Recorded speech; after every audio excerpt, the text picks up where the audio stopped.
If you like the video, make sure to like, subscribe, and comment for more videos like this. Have you ever truly encountered something terrifying, like paranormal activity, demons, supernatural beings, or anything that made you believe in the paranormal?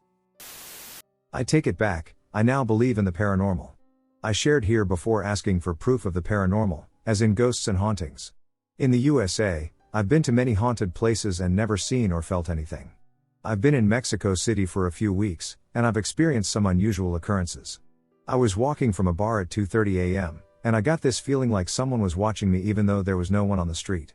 As I turned the corner, I noticed a shadowy figure darting across the street, about 50 feet away from me. The street shone brightly, and the figure was unmistakably not human. It looked as if it went straight into a concrete building. I was not drunk, I had a drink over the course of a few hours being there, and the reason is because I would rather not walk around drunk in a country where I don't even speak the language. I've never had a feeling like this other than being in the woods at night by myself, but even then it wasn't the same feeling. The dreams I've been having here have been really messed up, and now I'm thinking I should go see a priest or something. It was when we were house flipping a home to get it ready for market. The house was nearly 100 years old. We had cleaned the entire house, replaced 2 walls, and freshly painted all the rooms. In the guest room downstairs, there was an air conditioner in the window. It took us 2 hours to remove the unit. Someone had customized the wood around the unit to blend in.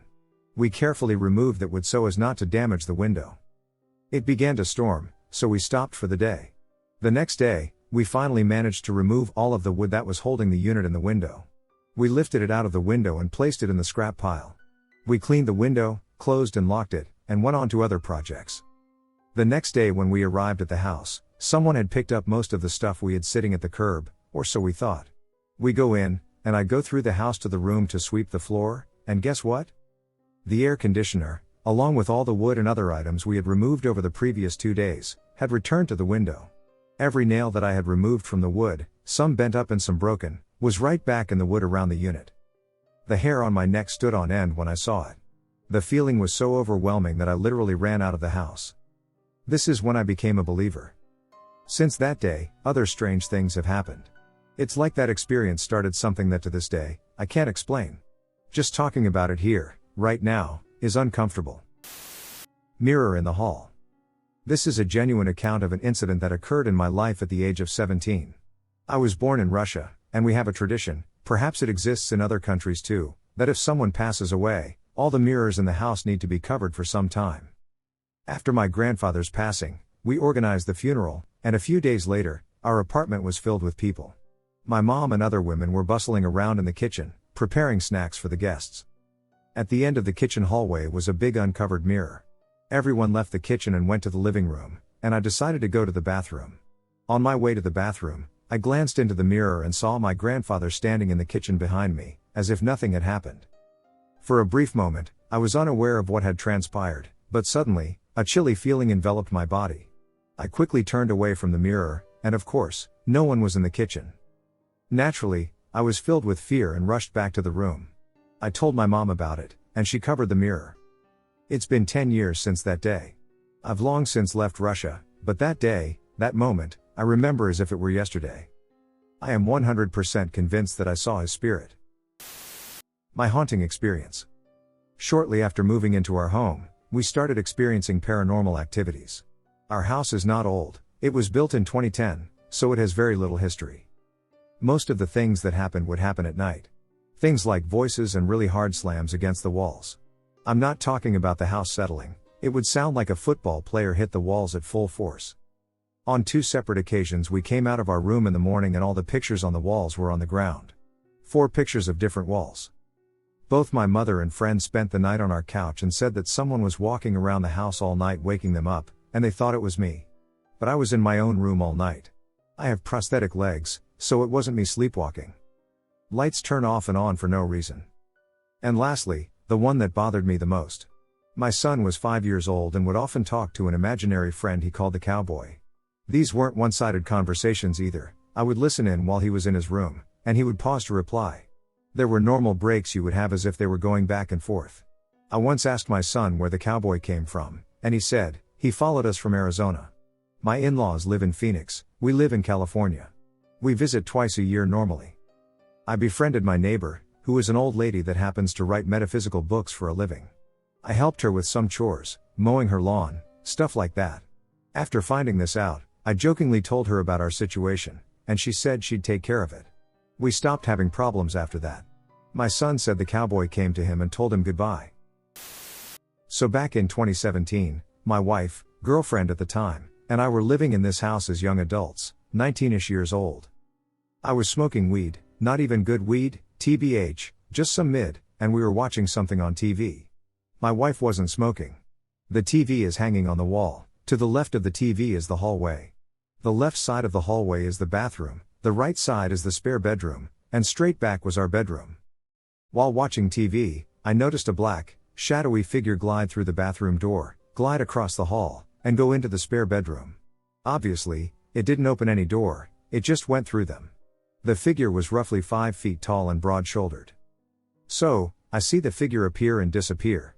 I instantly thought my weed was laced or something. I started looking at my blunt, even though I felt fine. I chose not to mention it. I thought I was just imagining things. So I started laughing. While this happens, our dogs were lying at my feet until the figure appeared. They were terrified and got on the couch. My wife asks, "Why are you laughing?" And I replied with, "I thought I saw something." And she immediately replied with, "Did it come out of the bathroom?" That's when we talk about what we've seen. We both were seeing the same thing. Same description of it and everything. After it disappears, I get up to go check the spare bedroom and whatnot. Make sure the doors are locked. Ensure that there are no windows open. I checked the ceiling fan because it was on, just to see if the shadow of the fan blades could have possibly been whatever we saw. No way it could have been the fan. With the dogs getting scared and just being able to sense a great presence of energy that night, I fully believe it was a ghost/spirit/demon/ or something similar. 7.5 years later, and I've never experienced anything remotely close to this again. Backstory on the house: it was my wife's aunt's house. She let us take over her rent while she moved out with her BF. I don't know much about the house otherwise. The aunt never experienced anything like this and thinks we were just tweaking out on weed. Note: we stayed in the house for a few more weeks before we finally moved out. Paranormal experience that will haunt me for the rest of my life. This happened maybe 3 years ago, and it still haunts me to this day. When this happened, I was still in middle school, and I lived across from the playground of the school. At the time I was 13, and I was with my best friends. And also, my school has a big football field, soccer for USA readers. Now to start with the story. It was the summer, and I and my best friend were out and playing in my backyard. It was maybe 9 p.m., and when my friend saw that we would go to the football field and just run around, I agreed, and we went. My school doesn't have the fence, so we just went and got to the field. We ran around and had fun, but I couldn't shake the feeling that we weren't alone.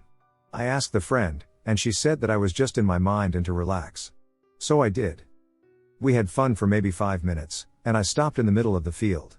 Then I look at the friend that was just walking a little bit away from me. I saw the shadow that ran to the left, she was walking to the right. The shadow looked like the dog, but it was bigger, and it looked disoriented, like its limbs were much longer than the other dogs. I stop and look back to see if somebody was there, but nobody was. I still had the feeling of someone watching me. I looked behind me again and saw a tall black figure running to the left in the distance. At the same time I saw it, I called my friend and told her it's time to go home. She was asking why, but I just told her I would tell her later and started walking back to the house. Before the playground that was near my house, there was a sort, and we stopped there just so I could see if that thing was following us. In the moment I looked back, I saw the exact figure standing on 2 back legs and staring back at us in the place where we were standing. Then it started running towards us. The figure was very tall, maybe 2 meters, and slim, but it still looked like it could hurt us, and it looked like a man. The second I grabbed the arm of my friend and started running towards my house, I had never run so fast, and I heard its footsteps behind us as we ran. I felt like I was running for the hour as we got to the fence, and I looked back and saw that figure smiling at us across the street. I ran to the front door, got my friend in, closed it, and locked it.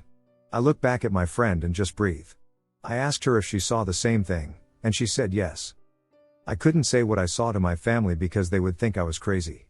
I believe in the paranormal and that stuff, and I googled the thing I saw, and I am sure that it was a skinwalker. It still haunts me to this day, and I still think of it every week. If somebody has a similar situation, I would love to hear about it. I don't believe in the paranormal, however, I cannot explain the story my parents recently told me. My parents, only just, told me a story about something that happened when I was around 2 years old. When I was around 2 years old, I would often say, "Our neighbor's mother will come by soon," whilst playing in the living room. I would say it during random moments of the day, on random days of the week. This went on for about a year or so, and once during that year, my mother, a bit creeped out at that point, would ask me, "Why is she coming by?" To which I would respond with, "She is angry." What neither I nor my parents knew at that time was that our neighbor's mother had actually passed away not long before that. I don't actually remember this myself, but rather because of my parents, who told me this story. They have certainly not forgotten what happened in that year. I don't expect anyone to believe this, but this is a weird experience I had when I was about 10 or 11. I'm still 50-50 on ghosts or paranormal, but I have a couple of experiences I can't explain. One in particular has always frightened the duck out of me when I look back on it. I live in Utah, and we have Mormon churches literally on every block and in every neighborhood. A lot of my friends growing up into this day are Mormon. I used to go to this thing called Young Men's, it's essentially Boy Scouts, with my best friend who lived directly next door. This was like a once or twice a week activity, and although I grew up in Salt Lake City, my family wasn't Mormon, but my friend was my best in the world, and we did everything together. So, I'd tag along sometimes. It was just a rotation of weird Mormon adults who taught us stuff, and we'd do random activities. I believe I was about 10 or 11 when I would go to these with him. Once in particular, it was a big gathering of some of the families involved in that young men's group. Essentially, it was just a big barbecue on one side of the church. The event was mostly outside with some activities in the church. The other half was not in use, and it was pitch black over there. There were a lot of people, and the lines for the bathrooms were super long. So, I venture over to the pitch black part of the church to use those bathrooms. I can't remember exactly what time it was, but it was starting to get a little dark outside. That side of the church I ventured over to was pretty much pitch black. There was enough light outside, the glass doors that exit outside near the bathroom, that I could see enough to get to the bathroom. I remember just getting this extremely eerie feeling in the bathroom while I was pooping. Didn't think much of it, though. I've always been an anxious person. After I use the shitter, I exit the bathroom and go to use the drinking fountain right outside the bathroom. As I bent down to drink, I then got this overwhelming feeling of terror and that something was wrong. I turn around, and there is a pitch black hallway. I see this little kid who is pale, has cuts on him, and his clothes are dirty and tattered. I vividly remember that pale face with cuts all over his body and tattered/dirty clothes. He walks up to me and starts almost giggling. And my first instinct was to ask, "Are you okay?" The kid looks at me again and giggles. He walks out of those glass doors leading outside. The glass doors led to the empty parking lot opposite the party. I think I was just standing there in pure terror and then ran back to the party. Didn't say anything to anyone, but was just looking for that kid almost frantically. Never saw him at the party. I remember just being shaken to my core for the rest of the night and couldn't sleep. I don't think I told my friends or family about what I saw. Because I know they would think I was just full of shit. I really don't talk about it much because if someone had told me that story, I would not have believed them, and I would have thought they were full of shit. I also don't expect anyone to ever believe what I saw and don't ever even try to convince people. Because it was such a ducking weird experience. I really don't know what that was. Just wanted to share whatever ducking weird thing/experience that still shakes me to my core when I think about it. My sister had an imaginary friend when we were kids. Our house was built over the old Harris County Poor Farm Cemetery in Houston. Her friend's name was Becky, and she came and went from my sister's closet. I tried to interrupt them a couple of times when I heard them talking in my sister's room, but the door was locked. Becky wore old-fashioned clothes with patches sewn into her dress, and she didn't have any dolls of her own to play with. I was home from first grade recovering from a tonsillectomy. I was in my grandmother's living quarters with a bedroom and kitchenette. I woke up, and a skillet was on the stove, roaring with fire. I went to the main part of the house and told my grandmother and mother. In the confusion, my grandmother tried to throw the skillet out the back door but spilled the burning grease on me when she burned her hand. So I am in really incredible pain, and my mother rushed me to the ER. I'm now lying in my own bed after going to the hospital, my arms and legs all bandaged up with second-degree burns. My sister comes home from kindergarten, stands at the foot of my bed, looks me in the eye, and tells me that Becky doesn't like me. Is a no-eyed woman haunting my family? So this goes back a few years. When my mother was a young teen, she had an encounter while walking the family dog in the huge park by her home. She saw a woman in a floral headscarf, The woman turned around when my mother came near and thought she was wearing sunglasses. However, the woman actually had no eyes, just two gaping black holes where her eyes should be. Her neighbors literally saw her just get scared in the park and run away back home. She didn't mention what she saw and blamed it on a bug. When I was around 2 to 3, I had a nightmare. I saw the same park as my grandmother. She still lived in the same house, but there was a house near the park that shouldn't have been there. It was run down. I peeked in the window, and the no-eyed woman did the ultimate jump scare. It wasn't until I was older that my mother told me about what she saw and that I described her perfectly. She had no reason to mention it before to a toddler. She probably told me when I was 9 to 10. This has all been brought back over breakfast this morning, and my partner told me about our recently turned 3-year-old's nightmare. About a woman with no eyes. For my mother, she was young and beautiful. For me, she was young, scary, and laughing. For my son, she had no eyes and no mouth. She has only appeared physically in front of my mother, for me, and my son in nightmares. Is this just a coincidence? I lived in a haunted house for 5 years. It wasn't too awful at first, and we just ignored it. One sunny afternoon we were all at home when we heard a man stomping around and yelling upstairs. He was yelling for someone named Gigi and asking where she was. My daughters and I all heard him. I called 911 thinking a man was in my house. The police came, surrounded the house, and yelled upstairs to the man, who answered them. There ended up not being anyone in the house. They even brought the K9 unit in to help find the man. I have the police report stating that they heard him but don't know how to attach it to a comment. We tried having the house cleansed after that 4 times, each time it got worse.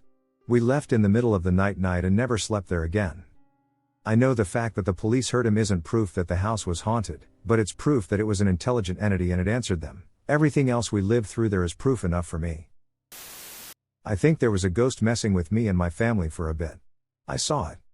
While I must admit that my family and I have experienced unusual occurrences for many years, regardless of our relocation from one house to another or even from one country to another, the most recent event has been, without a doubt, the most frightening and peculiar I have encountered. I'm actually terrified just thinking about it. Anyway, this happened right before I moved out of my parents' house, during a very normal night. I was trying to fall asleep, but I was not that tired, so I just closed my eyes, and I wrapped my blanket around my head, as I normally do to cover my ears. I was not sleep deprived or even scared enough to hallucinate anything, so I know it wasn't that. But I oddly and very suddenly felt the urge to open my eyes because I felt like something was with me, like the same feeling I get when my mom comes in my room and closely checks on me if I am sleeping. That same feeling. So I open my eyes, and the first thing I see is the face of a woman. There isn't a possible way for her to even be looking down on me because I was lying flat looking up, and she was directly on top of me face to face. She was super close as well. I thought it was my mom at first, but then I saw the whole face. It felt like Uncanny Valley because she didn't even look human almost. Like dead? She had a weird expression on her face, but it was super scary. Her hair also didn't fall down her shoulders as it should if you're on top of someone. This happened in the span of, probably 3 seconds, because the next thing that happened was also super weird. She literally moved down super fast, like the flash of light. Her entire body/head moved down in such an uncanny way. Super fast. I wish I could explain how weird and fast it looked. It didn't move realistically at all.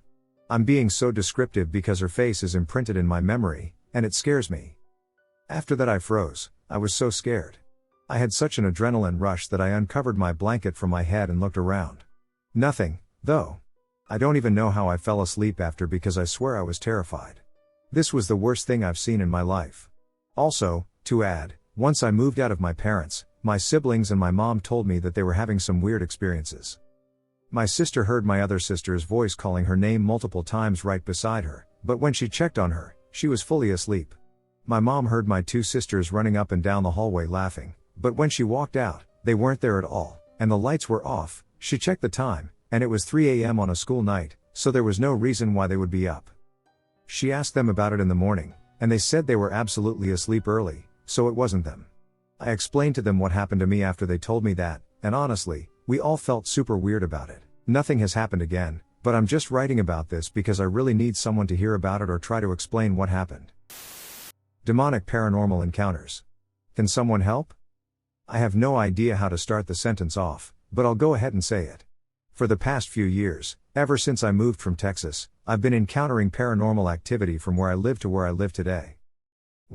Me and two, now three other people, used to live in a 1-bedroom, 1-bathroom apartment, and my mother set up her bedroom, where a mirror on her dresser, facing the closet door, 2 sliding doors with mirrors on them. Ever since then, we've been experiencing paranormal things like noises in the other room when no one is there or seeing things out of the corner of my eye.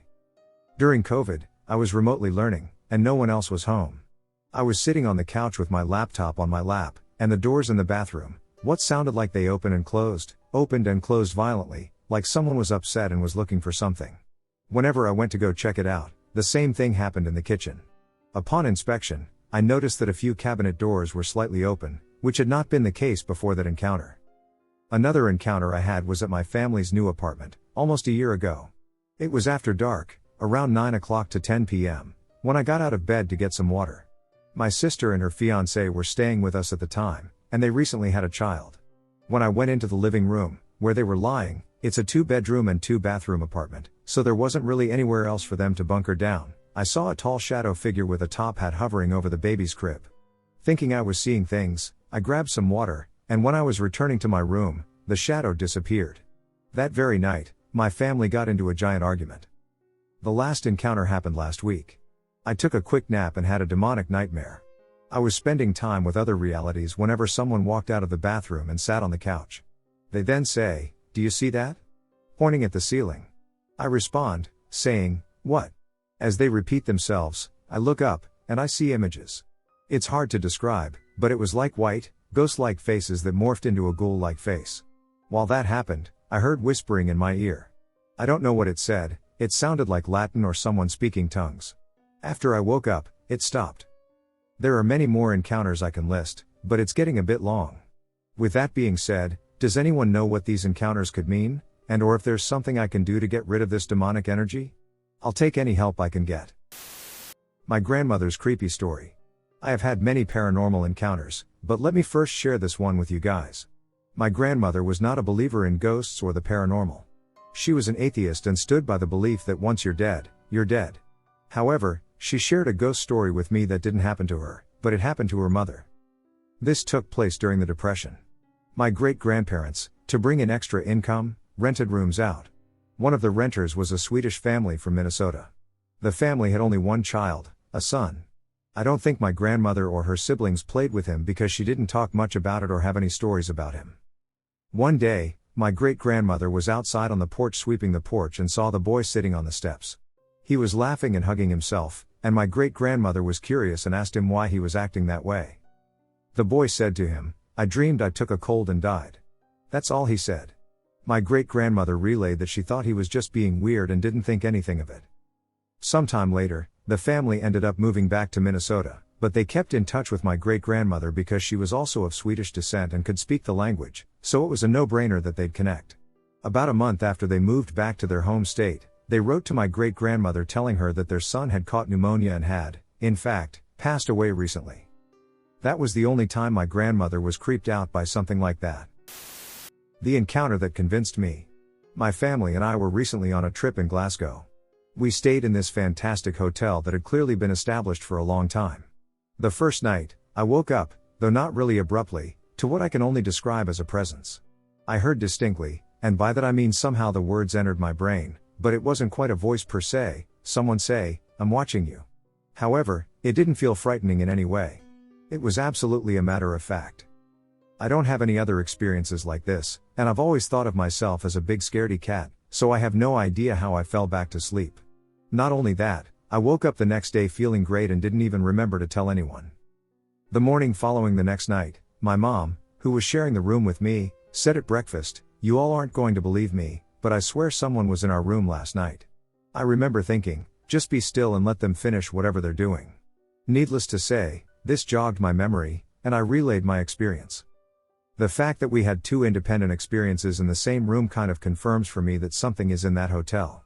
I asked the staff right before we left, and they kind of smiled and said, "Not sure, but you're not the first to mention this." My first and second houses were the ones I lived in during university. The first house I used to see shadows dart through the kitchen all the time. Not only this, but we all hear footsteps in the upstairs hallway every night.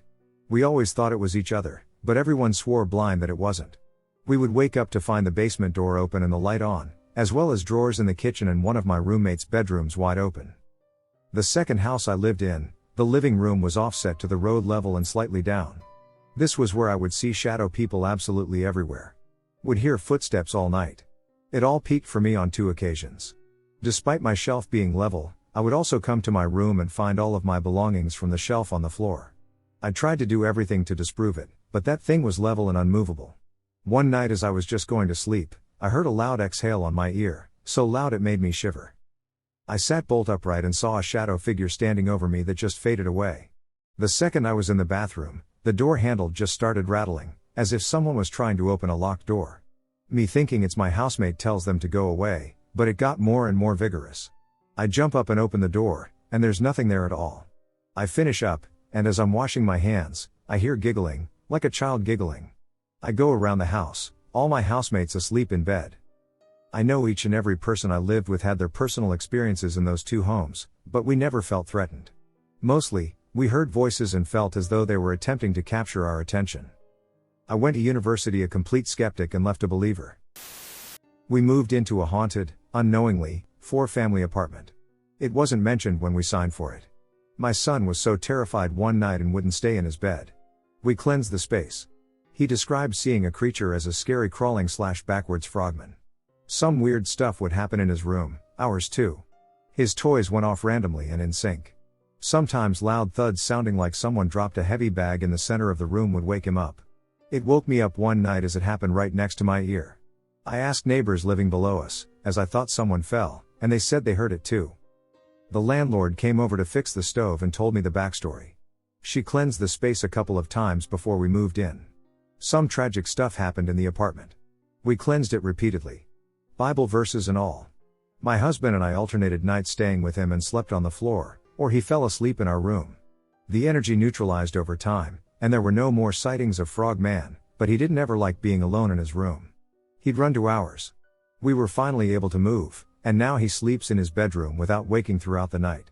It's peaceful now, but he will never sleep with the light off. I had something slowly pull the covers off me for years as a kid. My parents would leave the hall light on. I watched the cover move. I would jump out of bed and run to my parents' room as fast as I could. If they locked their door, I would sob and hide under tables and blankets until sunlight poked through the windows. If they didn't lock the door, I would sleep on their bedroom floor in a sleeping bag. I remember the creature had red eyes and chased me constantly. My mom claimed that it was experiencing night terrors. It would grab at my feet. My friend and I saw its eyes in the basement once when the light switch flicked itself off while we were playing dolls. She still remembers it. The things I experienced and the fact my mother didn't think something could be there, still, because she had the house blessed and nothing she knew of happened there. She believed herself in the paranormal. When I moved back home for a while to save money and before I had a family of my own, I had more intense experiences but just stayed up at night watching TV and kept it to myself, exhausted at work. Since I was a child, my husband and I have witnessed various paranormal events, leading us to believe in and take seriously our child's experiences. As a non-believer, I believe I experienced something paranormal. Never been a giant believer in the paranormal. Mainly due to my father convincing me Ghost Adventures was just a scripted TV show growing up, I always figured in real life there was never really much to be afraid of or question, but today piqued my interest. I've been house sitting for a few days at my parents' house, and today my tobacco pipe went missing from the counter I set it on before I left to grab some lunch with my girlfriend. We got back from grabbing lunch and eating in the living room, and I went to grab my pipe from off the counter, and it was missing. I retraced my steps for the whole morning, knowing full well that I put it on the counter. We both looked around outside and everywhere inside for almost an hour, going back and forth, including the fridge, pantry, cupboards, etc., yet we couldn't find it. We were both baffled, but then I thought I might have set it in the mailbox, just not thinking about it when I went to grab the mail before we left. I went to check the mailbox, and my girlfriend was outside with me, looking around on the ground to see if maybe I dropped it in the grass, but nope, it wasn't there. We both walked inside, and sitting right where I left it was the pipe in plain sight on the counter. I'm so confused because I'm generally pretty good about remembering where I set things or retracing my steps to find things. This has me completely puzzled because I know for a fact I set the pipe on the counter, and I know for even more of a fact that it wasn't there when I first went to grab it, and my girlfriend said she came behind me looking there a couple of times too. My girlfriend said she saw shadow figures last night. I don't know the difference between shadow people and ghosts, but I do know that no one has died here. My parents bought this house 10 years after it was built because the previous owners were moving. I grew up in this house and have never experienced anything like this, but it's been almost 3 years since I've stayed the night here. We do have a bunch of Civil War era relics and antique furniture passed down from my recently deceased great-grandmother. Maybe it's her messing with me because she's attached through furniture? I'm not an expert, but I'd like to hear some theories. Had a traumatic childhood. The sort that left me/family believing that I was so stressed I had an imaginary cat. Eventually, I grow out of it. One day, she reappears when I'm 14 and would not let me into my mom's car. I didn't want to tell my mom that an imaginary cat wouldn't let me in. She still pops off with, "Lily protecting you again?" It's been a while. My mom could be a jerk, but this was genuine. I didn't confirm it. She had my father come over to check out the car just in case. Her ex had ducked with the brakes. I learned that my atheist mom was concerned because she figured out my void kitty only appeared when danger was about to happen. She assumed it was a subconscious thing on my end, but my not getting in the car because of Lily meant something was about to go down. Fast forward another decade or so. Abusive relationship. Husband repenting for a beatdown gets distracted with a cat in our home. Goes to look for it. I can't see the cat, but I heard it and helped him look. I stopped hearing it and assumed it had returned to the outside world. Went to bed. The next morning, husband never came to bed. There was a cat sleeping on me. He described her perfectly. My mom, playing devil's advocate, pointed out it would be a very Lily thing to do, to distract the psycho away from me, meowing through the house, and then guard. This conversation is what led to my mom finding out what was happening and getting me to a DV shelter. I am a believer now. Shadow in the mirror. When I moved into my new apartment, I noticed an old, dusty mirror hanging in the hallway. It had a foggy, distorted reflection that gave the place a creepy vibe. I was tired from unpacking, so I didn't pay much attention to it. That first night, as I walked past the mirror, I thought I saw a dark figure standing behind me. I turned quickly, but there was no one there. I laughed it off, blaming my exhaustion, and went to bed. Over the next few nights, I started avoiding the mirror. It felt like something was off, but I couldn't put my finger on it. I'd catch glimpses of movement out of the corner of my eye, but when I turned to look, nothing was there. I told myself it was just my imagination. Then, one night, I woke up to faint whispering. I sat up in bed, my heart racing, straining to hear. It seemed to be coming from the hallway. I got up, half convinced it was just a dream. As I approached the mirror, the whispering got louder. I looked into the glass, and there it was, a shadowy figure, just visible, like a smudge in the foggy mirror. I blinked, rubbed my eyes, and it was gone. I backed away, my head spinning. Was I just seeing things? I covered the mirror with a sheet, trying to convince myself it was all in my mind, a hallucination from stress or lack of sleep. But the whispers continued, low and faint, only at night. Now, every time I pass that mirror, I can't shake the feeling that something is still there, hiding just out of sight, waiting for me to see it again. Mom's paranormal encounter. So I moved back home from Boise to CA about 2 years ago. For context, I left for Boise when I was 23 to go to a substance abuse program and try and get sober. I got sober and stayed in Boise with my brother for 3 years. In 2023 he passed away suddenly, and I moved back home because I couldn't afford to stay in Boise by myself. Before I moved to Boise, there was a lot of chaos in our home, mostly due to my substance abuse issues and my mom and dad's hectic relationship. While I was in Boise, my grandma passed away in a really messed up way due to COVID, and my dad abandoned the family for a girlfriend he had on the side. The deaths and family conflicts created a very negative atmosphere. My older brother had stayed in the living room for a few weeks while he got his family ready to move to Boise and said he would see and hear figures at night but never felt they were evil. My grandma said she saw a lady in her room at night but didn't feel it was a negative entity. Before we got this house we live in now, we rented a house in Garden Grove where we were all sure it was haunted. I would hear knocking on my door at night, we saw figures, my sister heard growling coming out of her closet once, and we would hear kids crying in our backyard. I digress.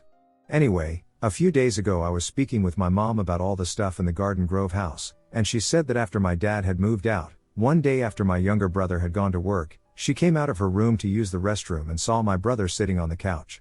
As she walked past him to the restroom, she asked him if he ended up not going to work. She said my brother replied that he had decided to stay home.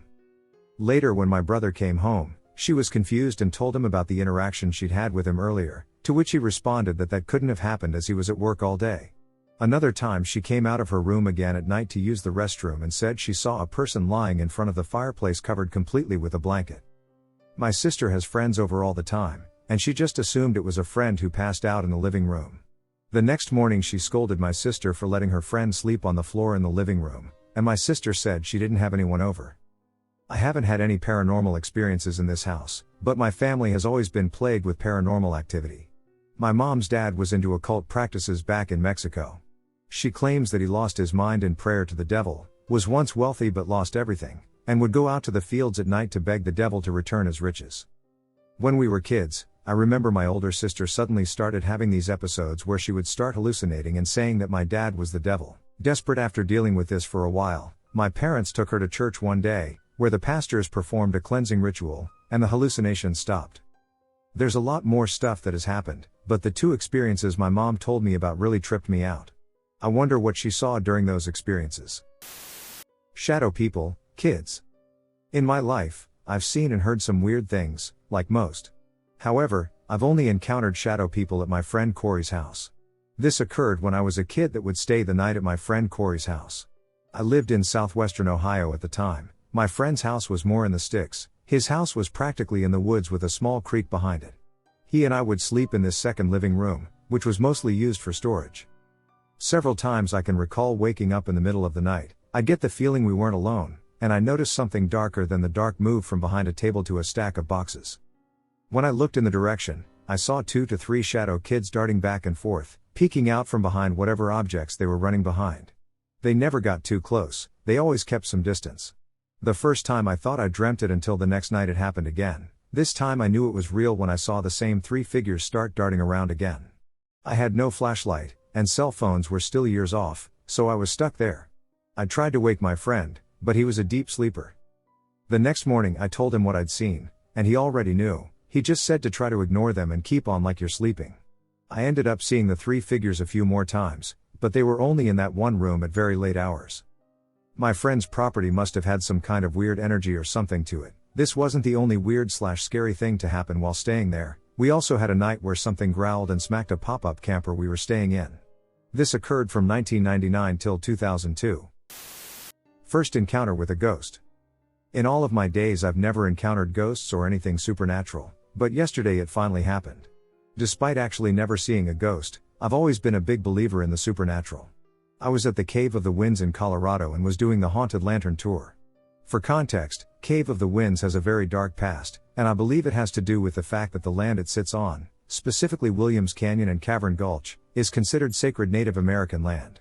I had been in the cave many times before but never actually seen anything, but yesterday that all changed. I was standing at the back of the tour group, and the guide was explaining the dark history of the cave when I looked to my right and saw what looked like a green glowing cloud. The light then changed to white, and with the dimly lit lanterns, I could just barely make out the silhouette of a woman wearing a white dress. I didn't react on the outside because I didn't want to make a big deal about it, but on the inside I was both excited and slightly terrified. The figure then disappeared into the darkness. But the story doesn't end there. On my way down the windy passage heading to the entrance, I stopped at one point and noticed what looked like a dimly lit candle from behind me. When I got back to the main entrance to the cave, I told the tour guide about it, and he said that I probably saw Abigail, a woman who unfortunately died in the cave. He also told me that at one point he saw what looked like glowing red eyes off in the distance. I know for some people an experience like this would make them never return again, but for me, it only makes me want to go back to see what other spirits I might encounter.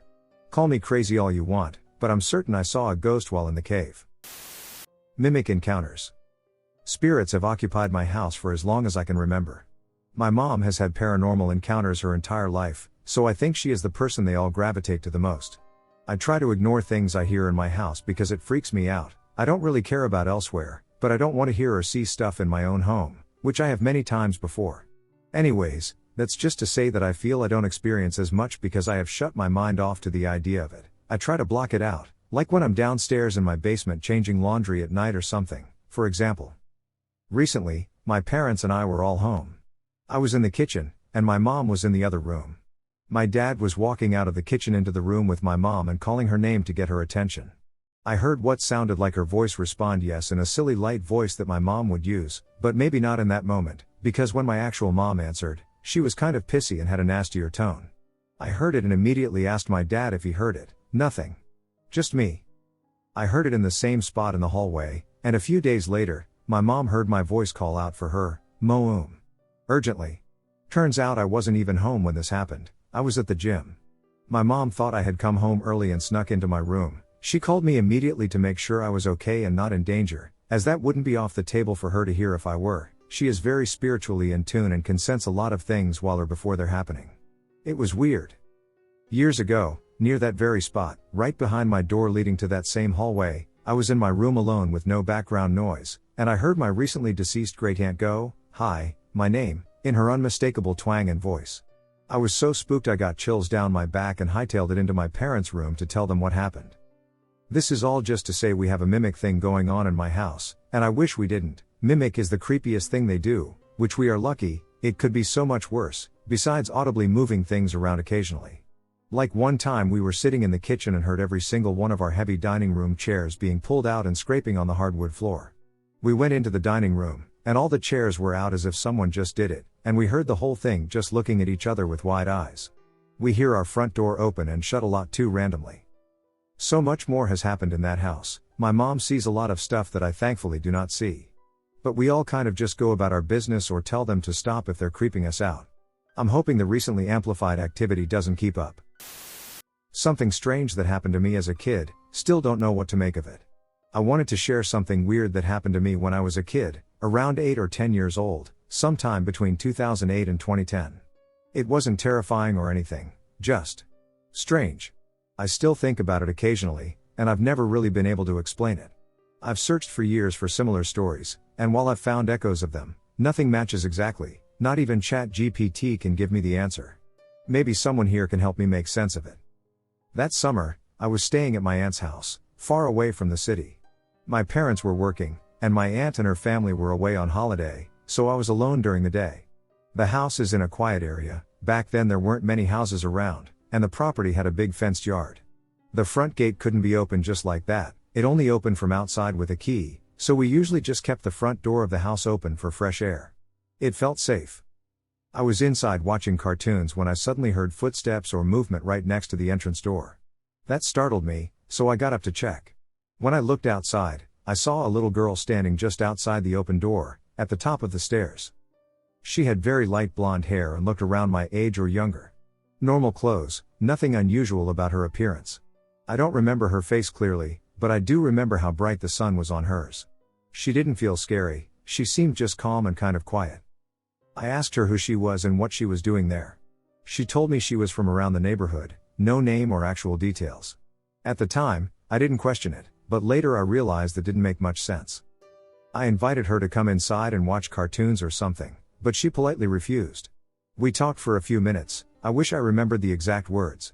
At some point, she said she had to go. I told her goodbye, and she walked away around the side of the house, heading toward the gate. It took me a minute to realize, how is she going to leave if the gate's locked? Again, my parents locked it in a way nobody could get in or get out from the house. I pursued her, making my way to the gate at the back of the house, only to find her gone.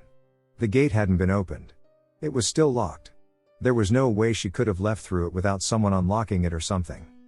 One detail that really stuck with me, when we were standing outside talking, a big gust of wind suddenly picked up, and the wind chime above the door started moving and making sound. It just added to the weird vibe of the moment. Still, I wasn't scared while I was talking to her. That only came later with years, when I started thinking more about it. When my parents and aunt got back later, I told them what happened. No one believed me.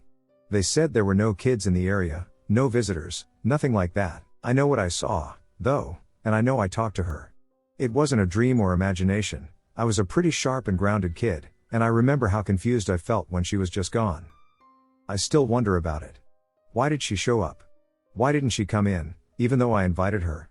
Was it because it wasn't my house and the invitation didn't count? Or was there some other reason? I'm not saying it was paranormal, but it's one of those things that never really added up. I'd love to hear your thoughts. This happened over a decade ago, but it stayed with me because it felt too real to dismiss. As a teenager, I was hiking through the forest next to my house, off trail in the deep brush, with my dog off her leash, and we got lost.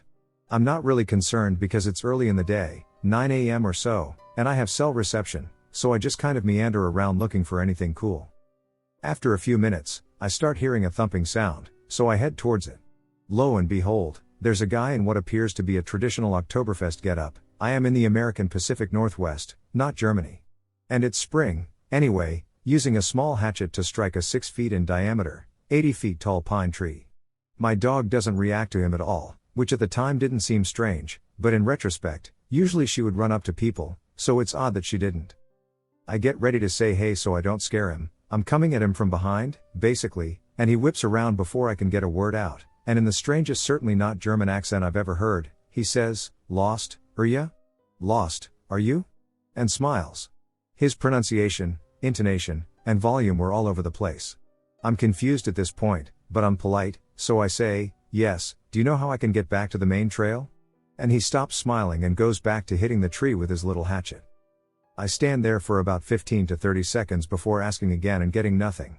So I shrug and start walking again and pass him, but maybe another 150 feet away I run into a steep hill that I can't climb with my dog, so I turn around to head back. I get back to the tree he was hitting, and he's gone. Just vanished into the bush, which isn't hard to believe. But then I look at the tree he was hitting, and there's not a single mark on it even though I am positive he was hitting it hard enough for me to hear it thud from over 100 feet away with a real hatchet dozens of times. At this point I'm more than ready to get back to civilization, so I keep heading back the way I came, and not even 100 feet away is the main trail, despite the fact that it took me 30 minutes off the main trail to come upon that guy. I put my dog back on her leash and leave. Haven't been back to that spot since, but to this day, whenever I'm in that forest at night, I get the distinct feeling that I'm being watched, which I never experienced before this encounter. A road in Michigan. I live in a small town in Michigan. It's a quiet town of about 5,000 people with a decent mix of woods, city, and country. Ever since I can remember, I've heard stories about Morrow Road, a road roughly 3 or 4 miles from my house. The legend says, and this is all over the interwebs, a mother loses her baby, kidnapped, wandered away, a few different variations, and dies in the process of searching for her baby. To this very day, she wanders the woods surrounding the road, but more particularly, the legend says she haunts the Morrow Road bridge. I've known this story growing up and have been fascinated with it since I heard it. Before I was born, the bridge in question was packed down, and the half of the dirt road it was on was paved over. The other half, still dirt, has its own small bridge that newcomers go to for lack of better knowledge. In high school, my friend got his first car. One of our cheapest thrills was going out to Morrow Road. The first time we tried the traditional park on the bridge, honk your horn 3 times, and put your keys on the roof of the car, and some old witch comes and messes your face trick that was so popular to the evolution of the story. A couple of weekends with no success, and we decided to try a different spot. We found a clearing roughly 150 x 150. We decided, since it was not near a house and we could park off the road a bit, that we would stay there. Friday night again proved uneventful, so we packed up and hit the road at about 12:30 a.m. Saturday morning. Saturday night. We set off late, and it was roughly 2:30 when we arrived. We sat in our normal spot, listening, waiting. We kept the windows down, enjoyed the silence, and took in the surroundings. We sat until roughly 3:30, entertaining ourselves with "Did you hear that? What was that?"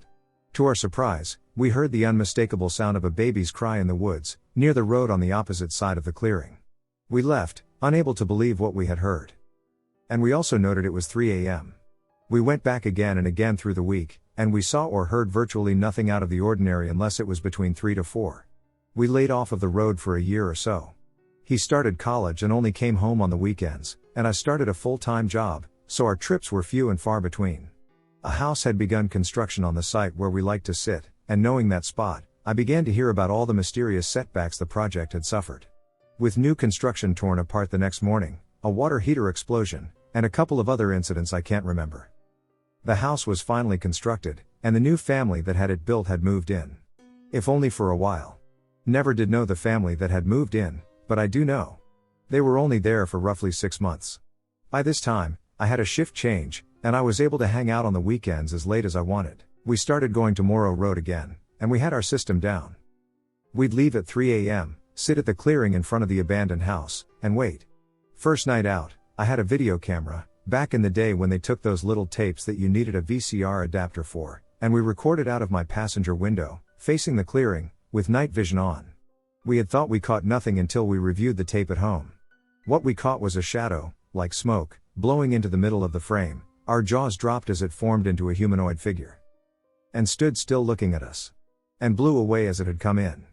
The whole thing took about 5 seconds. My buddy turned to me and said, "We're idiots." I looked at him sideways, thinking, idiots? Are you watching you saw the. With the staring, he said, "You were breathing on the window." We kind of had a quick laugh until I said. My window was all the way down so I could listen. He had the video until a few years ago. His hard drive crashed. Total bummer, but all of our friends had seen it anyways, so no big deal. We had been out on the road about 10 more times, each with very weird things I don't care to explain. Like the white noise saying his name as we turned off of the road to go home. One of the last times we went was by far the most eventful. It's a regular night as usual. We started off at a mutual crush's house, that bastard, talking and hanging out with her and her brother. We get to the topic of Morrow Road, and her brother jumps at the chance to go with us. We wait a couple of hours until 3 and head out to the spot. As we sit in front of the abandoned house, looking into the clearing, I see a green humanoid blob pacing from side to side. I assumed it was just my eyes adjusting, so I remained silent until someone spoke for me. "Do you guys see the green blob going back and forth?" We both agreed with our eyes fixed on it. We watch for a few more seconds, and the blob starts making its way slowly towards the car. We realize what's happening and start yelling to get the hell out of there.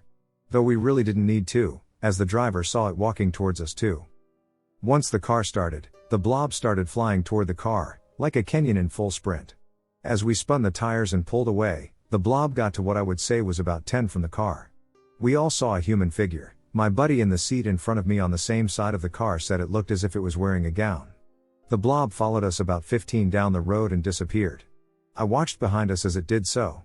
That was one of our last trips on the road. I will never doubt the existence of ghosts. Something unseen attacked me, and it left its mark. I've dealt with paranormal experiences throughout my life, and I'm convinced that some kind of spirit follows my family from time to time. It usually just shows up as little shadows peeking around corners or strange noises in the middle of the night. But there's one experience that still freaks me out to this day. I was younger when it happened. So, I was home alone with my younger brother. Stephanie, our energetic little dog, had a complete obsession with Cheerios.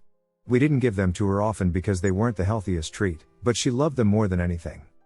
That morning, I went to the pantry to grab some Cheerios for Stephanie. She was right there beside me, practically bouncing with excitement. After grabbing the box and turning around, she abruptly disappeared. I was so confused, thinking, what the hell? Where did she go? I immediately started searching the entire house, calling her name over and over. 2 hours went by, and still no sign of her. At this point, I was really worried. In a desperate attempt, I seized her beloved squeaky toy, a small pig, and gently squeezed it. Out of nowhere, she appeared upstairs in the hallway, right in front of my brother's room. I could see her standing there from the main floor. I felt a wave of relief, yet I was also filled with confusion. I called out to her, "Come down here. I have your Cheerios and your squeaky pig toy."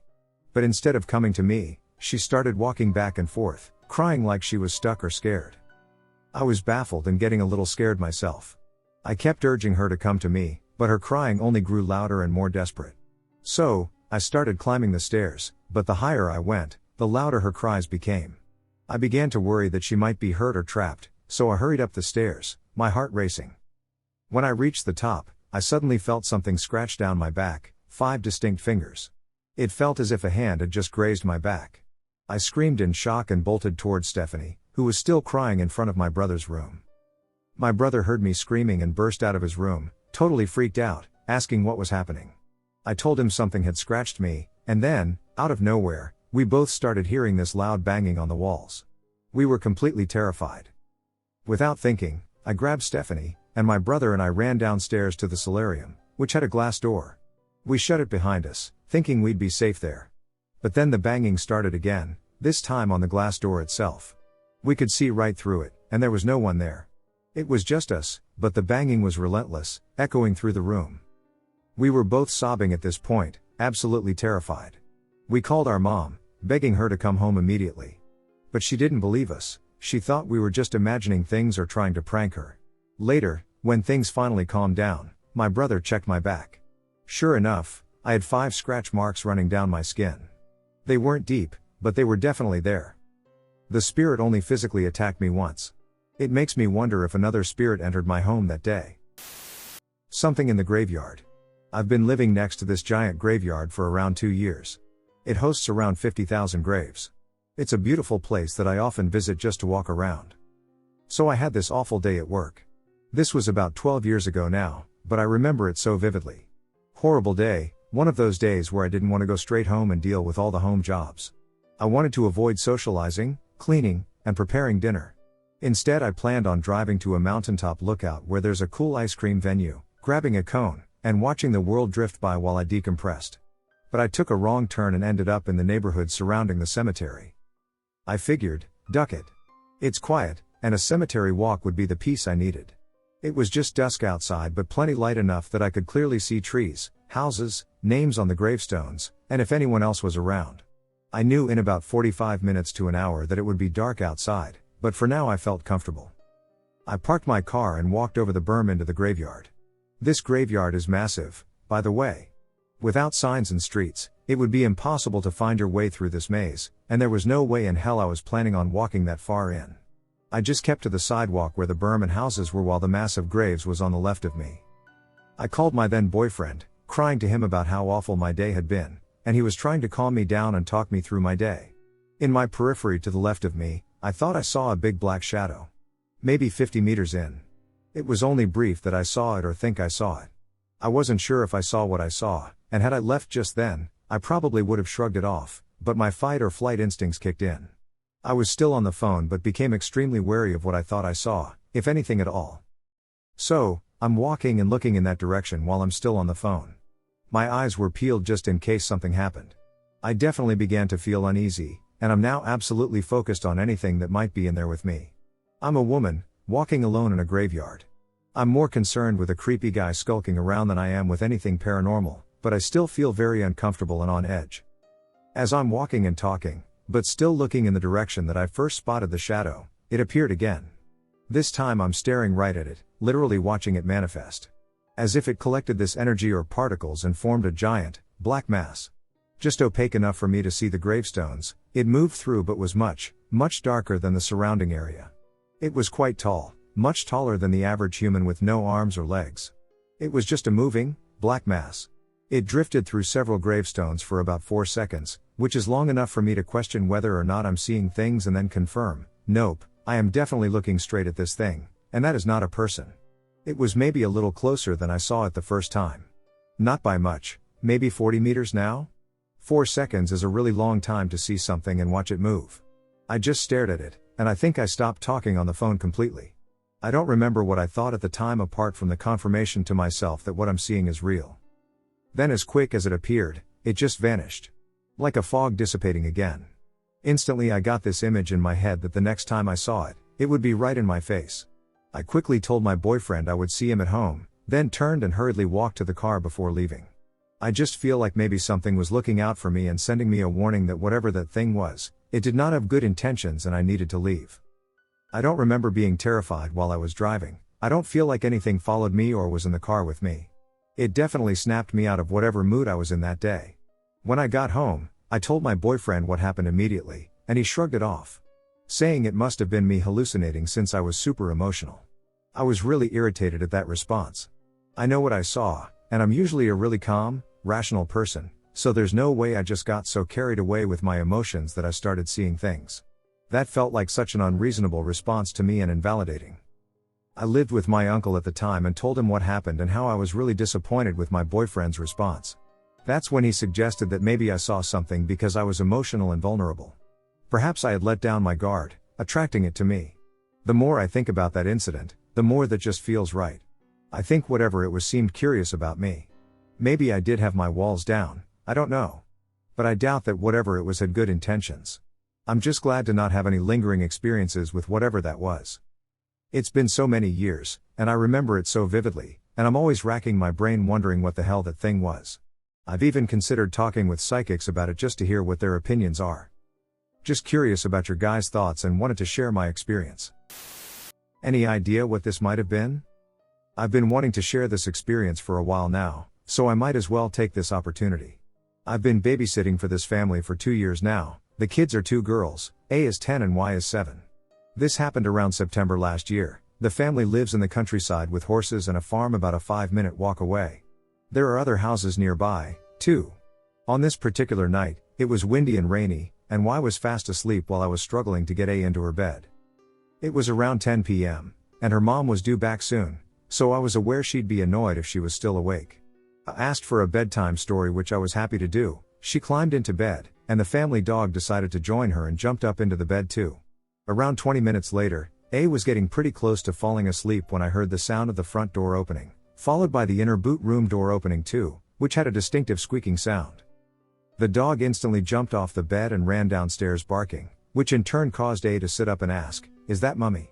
I assured her it was okay and to lie back down, as I knew she was pretty much about to fall asleep. Which she did. I got up and started walking out of her room and across the landing to the stairs. Only the top of the stairs is visible from the area I was standing. Before I could make it to the top of the stairs, I heard the sound of the mom's voice calling up, "Hello?" from the bottom of the stairs. She said it in a whisper, so I replied whispering hi. However, upon reaching the top of the stairs, I glanced down and found no one present. Confused, I slowly walked down and looked around all the rooms, but with no sign of the mom. The door was still locked, and their dog was now lying down by it. Trying not to freak out, I unlocked the door expecting to see her car or a neighbor or something. But there was no one there. Their mom arrived back 20 minutes after this, and I told her about what happened. She was shocked and a little scared but assured me she hadn't come back early and left again like I convinced myself was what had happened. I thankfully didn't remember any of this the next morning, as I expected she was half asleep when she asked, "Is that Mummy?" I really just don't know what to think about this situation. I've never experienced anything like this before. Does anyone have any thoughts? Thanks. I have had many weird paranormal encounters, but this next one tops my list. I was 5 or 6 when it happened. I used to share a bedroom with my sister. Our beds were on opposite sides of our room. My sister is a deep, deep sleeper. I, on the other hand, am a light sleeper. Sudden changes such as light on/off, rain outside, or subtle noises or movements can wake me up. I woke up to movement on my bed. I had to adjust my eyes to the nightshades and completely tune in. But it happened rapidly because I started to hear little noises. I was scared and didn't want to move, so I just raised my head and saw, like, a flock of little primitive men on my blanket. They were huffing and behaving aggressively, poking me with spears and whatnot. They weren't doing lots of damage because they were toy soldier sized, but I felt the pokes. I was frozen but managed to turn my head to look at my sister, who was, of course, deceased until breakfast time. My brain just couldn't compute it. They scared me, though, because they looked scary and angry. Side note, this was way before Night at the Museum or any movie that had similar characters. I still can't think of any cartoon that had anything similar. I wanted out, so I threw off my blanket, closed my eyes, because I was scared of the dark, and ran through the pitch black hallway to my parents' room. I instinctively knew where their bed was positioned. I jumped with my eyes still closed with the intention to land in the safe space between my parents, but landed on my little brother, who peed in his bed and needed a dry place for the night. This woke my father up. I can't recall the conversation that we had. Maybe I said something like, "There are things in my bed." But their bed was too crowded, and my brother's bed was wet, so my dad picked me up and brought me back to my room. I remember the panic and desperation I felt in that moment. My dad turned on the light, fixed my bed, and used the blanket to dust off the things. He tucked me in, turned off the light, and went back to sleep. I was still panicking on the inside when I heard the little squeaky voices coming from my sister's bed. They were on her bed doing the same thing they did to me. They then suddenly turned and charged towards me. And this time I was wide awake. I ran back to my parents and decided to sleep in my little brother's bed. It didn't stop there. It happened one more time. I woke up to the squeaky noises, and I saw dozens of the little men stabbing in on my sister. She was still fast asleep. That time they entirely ignored me. The next morning, my sister was sitting on her bed, lifting her legs to look under her feet, which seemed strange. Fast forward 30 years later, I am at my sister's house having a fun afternoon chatting and reminiscing about our past. We spoke about our old room, the farm-themed curtains we both hated, and the doodles on the wall. I can't recall why or how I brought up the strange thing that happened on those nights. I was still talking and realized that my sister went dead silent. She truly looked like she had seen a ghost. Then she started rambling, saying that she too had the same experience. She has seen the exact same creatures in the way she described them.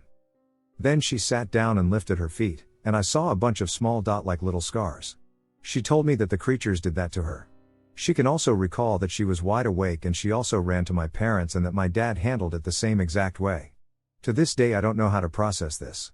If someone were to tell me this, I'd have a very hard time believing it. But it happened. I believe that our house was cursed and nothing good ever happened there. Real paranormal stories.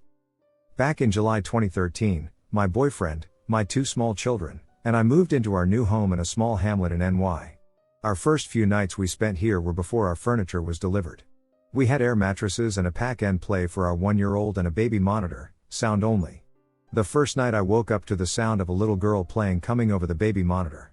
I went to check on my daughter, who was 4 at the time, thinking she may have gotten up and was talking to her 1-year-old brother. When I got to the room they were in, they were both sound asleep, but I was still hearing the little girl in the baby monitor. I woke up my BF so he could hear it, and we brushed it off and thought maybe it was one of the neighbors' monitors being picked up on ours. The talking was back a few nights later and a couple of times after that. As we were new to the neighborhood, we tried to see who had kids on the street. Turns out we had no close neighbors with little kids. No one is close enough to be picked up on our baby monitor anyway. If that wasn't unsettling enough, a few days later, my BF went to the store, and I thought he came home as I heard the door to the garage open and close. I walked over to the top of the stairs to greet him, but instead I saw a man I had never seen before come up the stairs toward me, and as fast as I saw him, he was gone. My heart jumped out of my chest. I quickly called my boyfriend to tell him what happened, and with him on the phone, I checked the house just to make sure no one was actually here.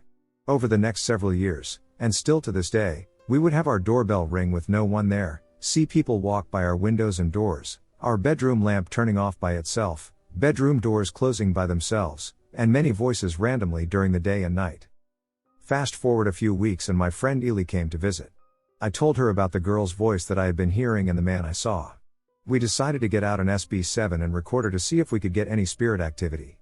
To our surprise we did get some responses, one of them being the name George, which we ended up getting several times after this as well.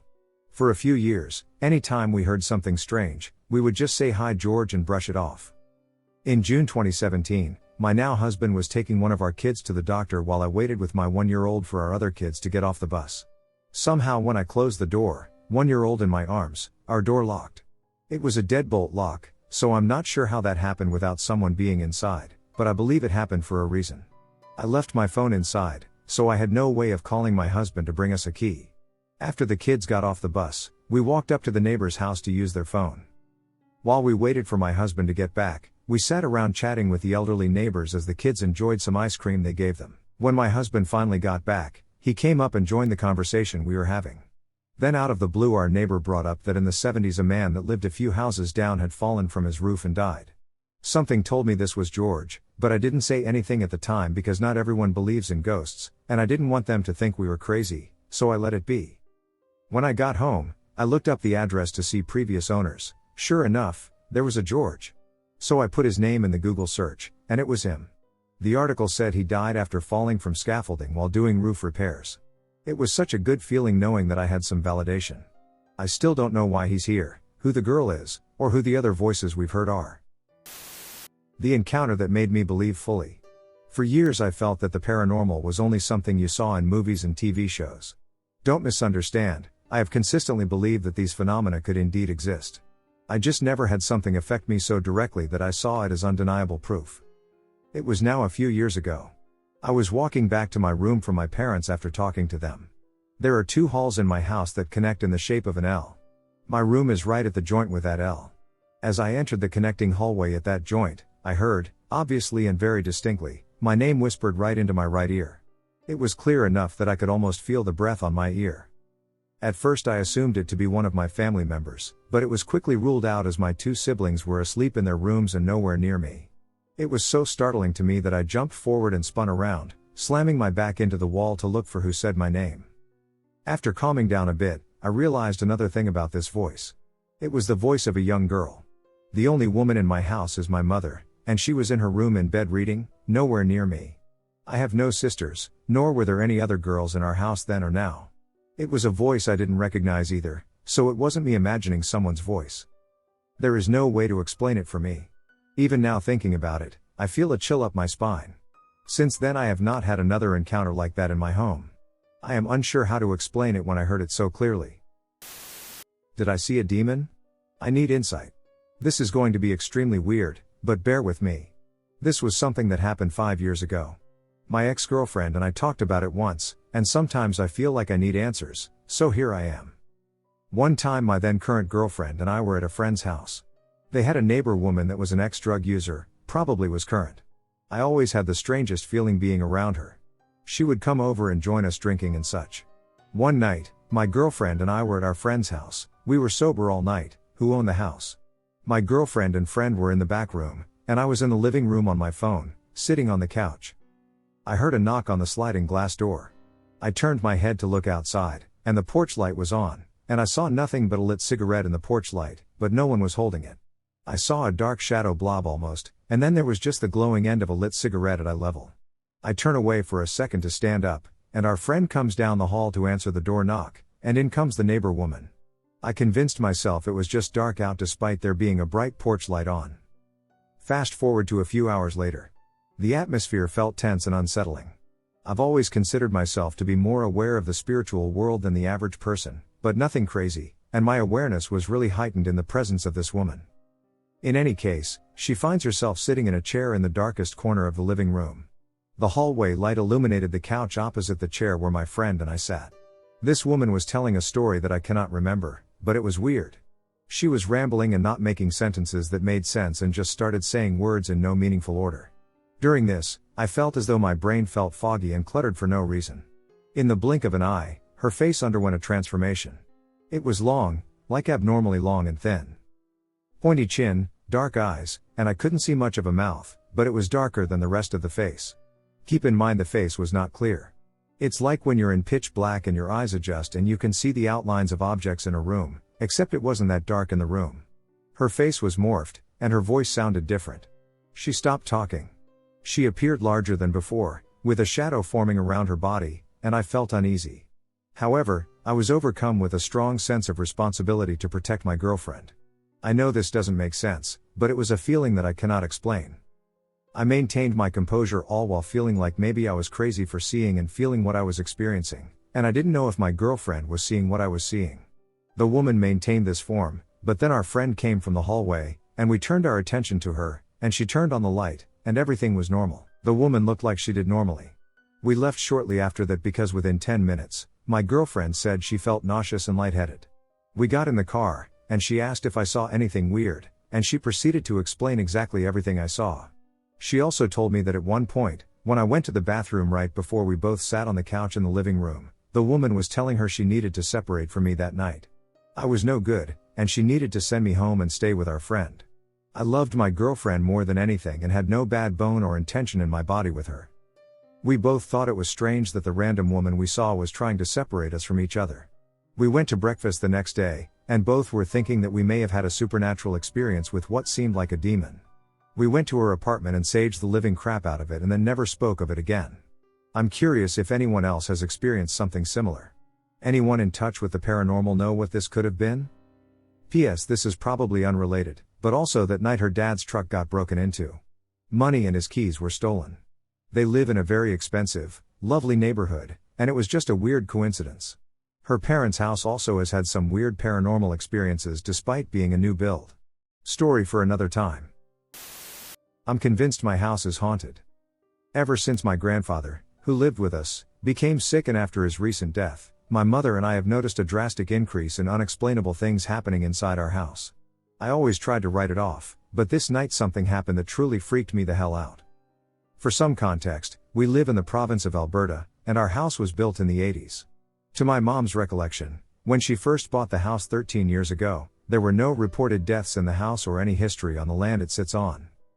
To bring everything back to the beginning of these events occurring, in December 2023, my grandfather injured himself going down the stairs and was hospitalized. In his absence is when we, and even my grandfather, who was in the hospital, realized something had changed inside our home. Only days after his hospitalization, both my mother and I repeatedly heard footsteps/movements downstairs in the basement. My grandfather's room is in the basement. Many times we chalked it up to just old house noises, wood creaking, the house settling, etc., until more physical things started happening. The downstairs bathroom sink running, washing and dryer machines being open when they were previously closed, doors being open that were previously closed, items that were once on shelves being found on the ground, entire filing cabinets of papers spilled on the ground, lights flickering/turning completely off when in a room. Once the stereo/radio system we had downstairs randomly turned on and blasted the radio for a few seconds before turning off as I walked past. Those were all the things that happened inside the house. What's even freakier and what made the rest of the family worried are two specific instances in my grandfather's hospital room, once in front of my mother and aunt and a second time with just my aunt in the room.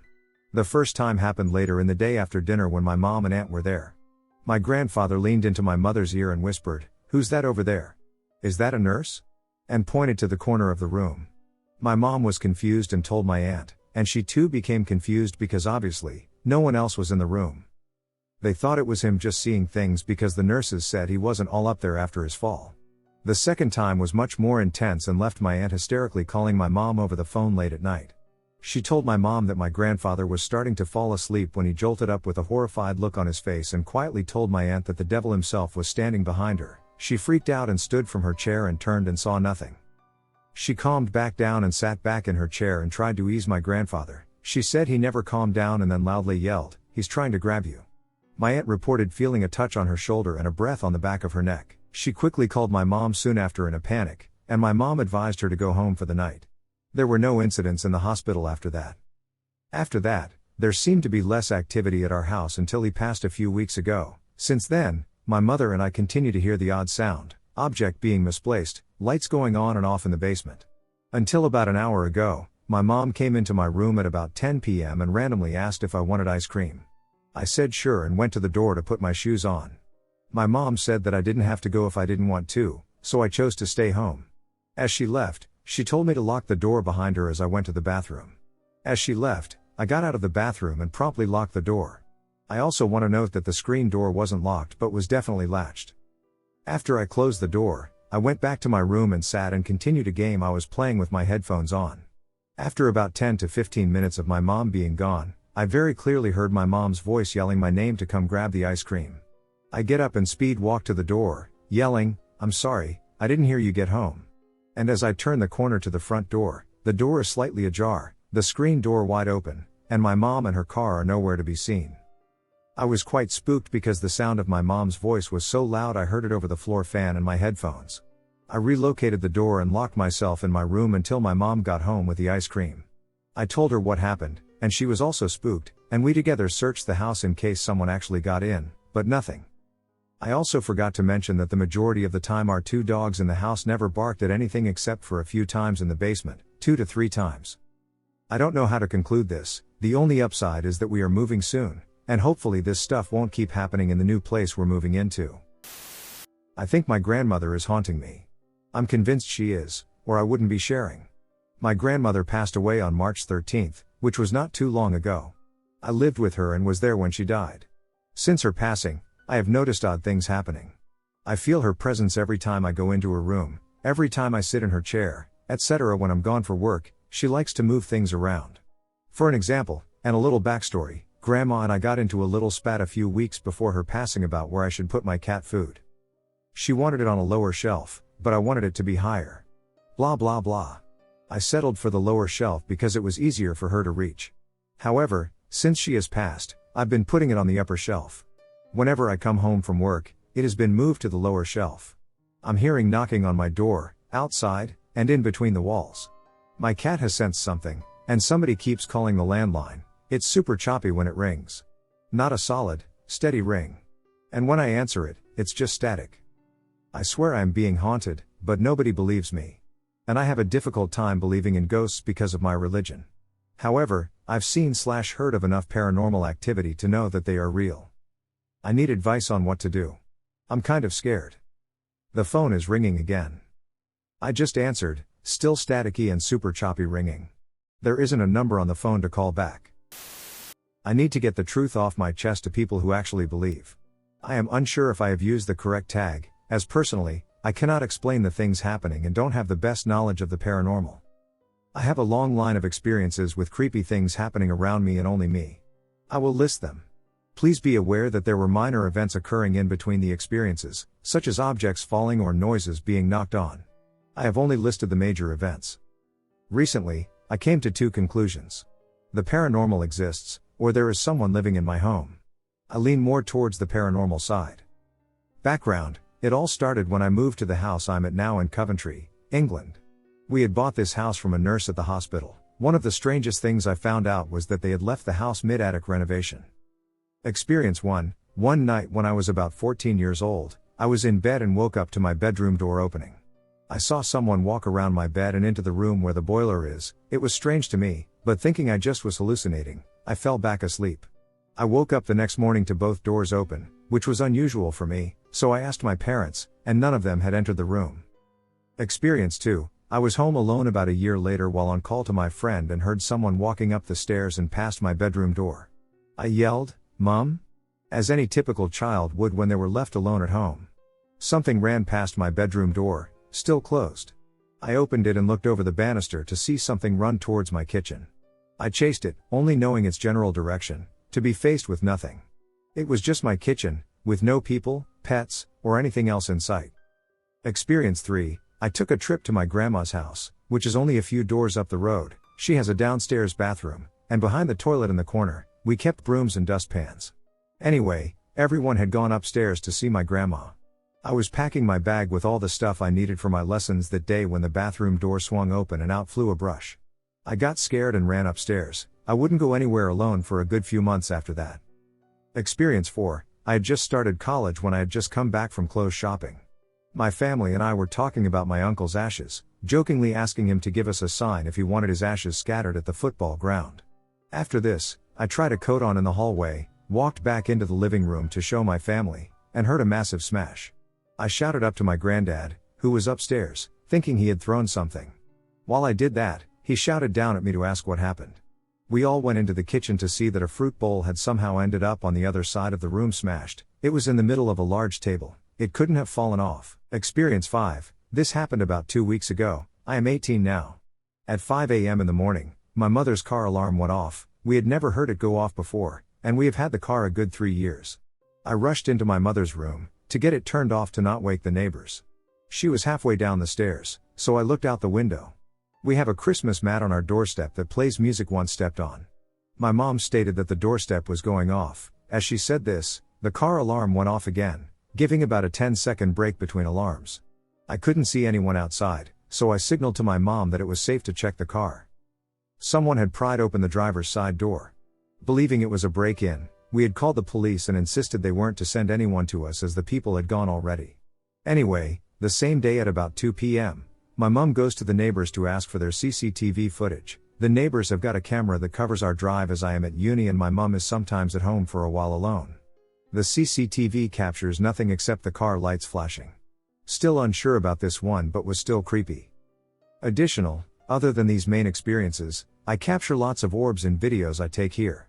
I also get random handprints on my bedroom walls. It's a dark blue, which can pick up handprints easily, which some I can't reach and are bigger than my hands.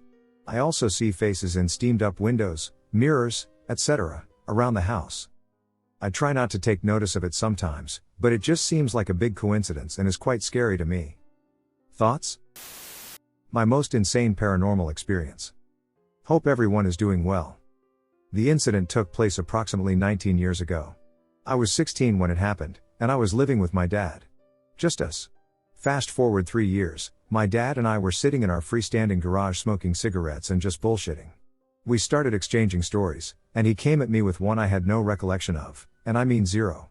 While he was telling me the story, I actually thought it was about someone else because I honestly didn't have access to the memory at the time. Story: Dad, remember when I was sitting in the living room around 10 p.m. watching TV, and all of a sudden I started hearing screaming? I mean, like, screaming, top of your lungs type stuff? I jumped up off the couch as fast as I could and sprinted down the hall to your bedroom. Me, wait, what? I was the one screaming?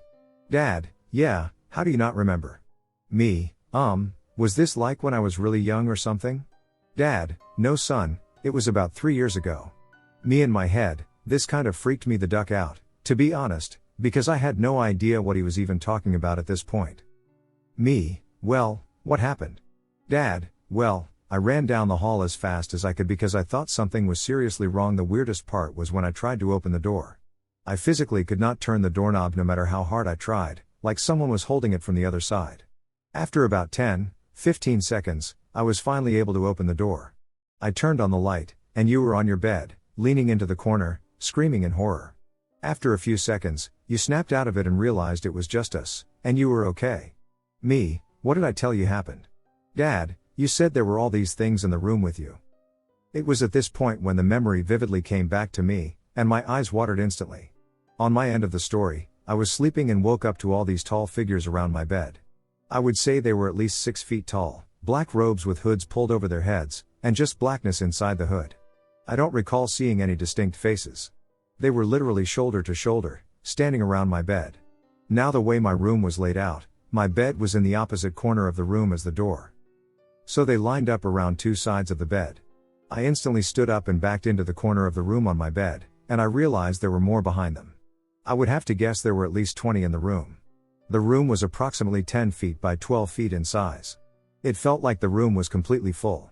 I screamed for my dad to help me, and it felt like an eternity before my door opened. They did not touch me, but they gave off very bad vibes. Back to the doorknob.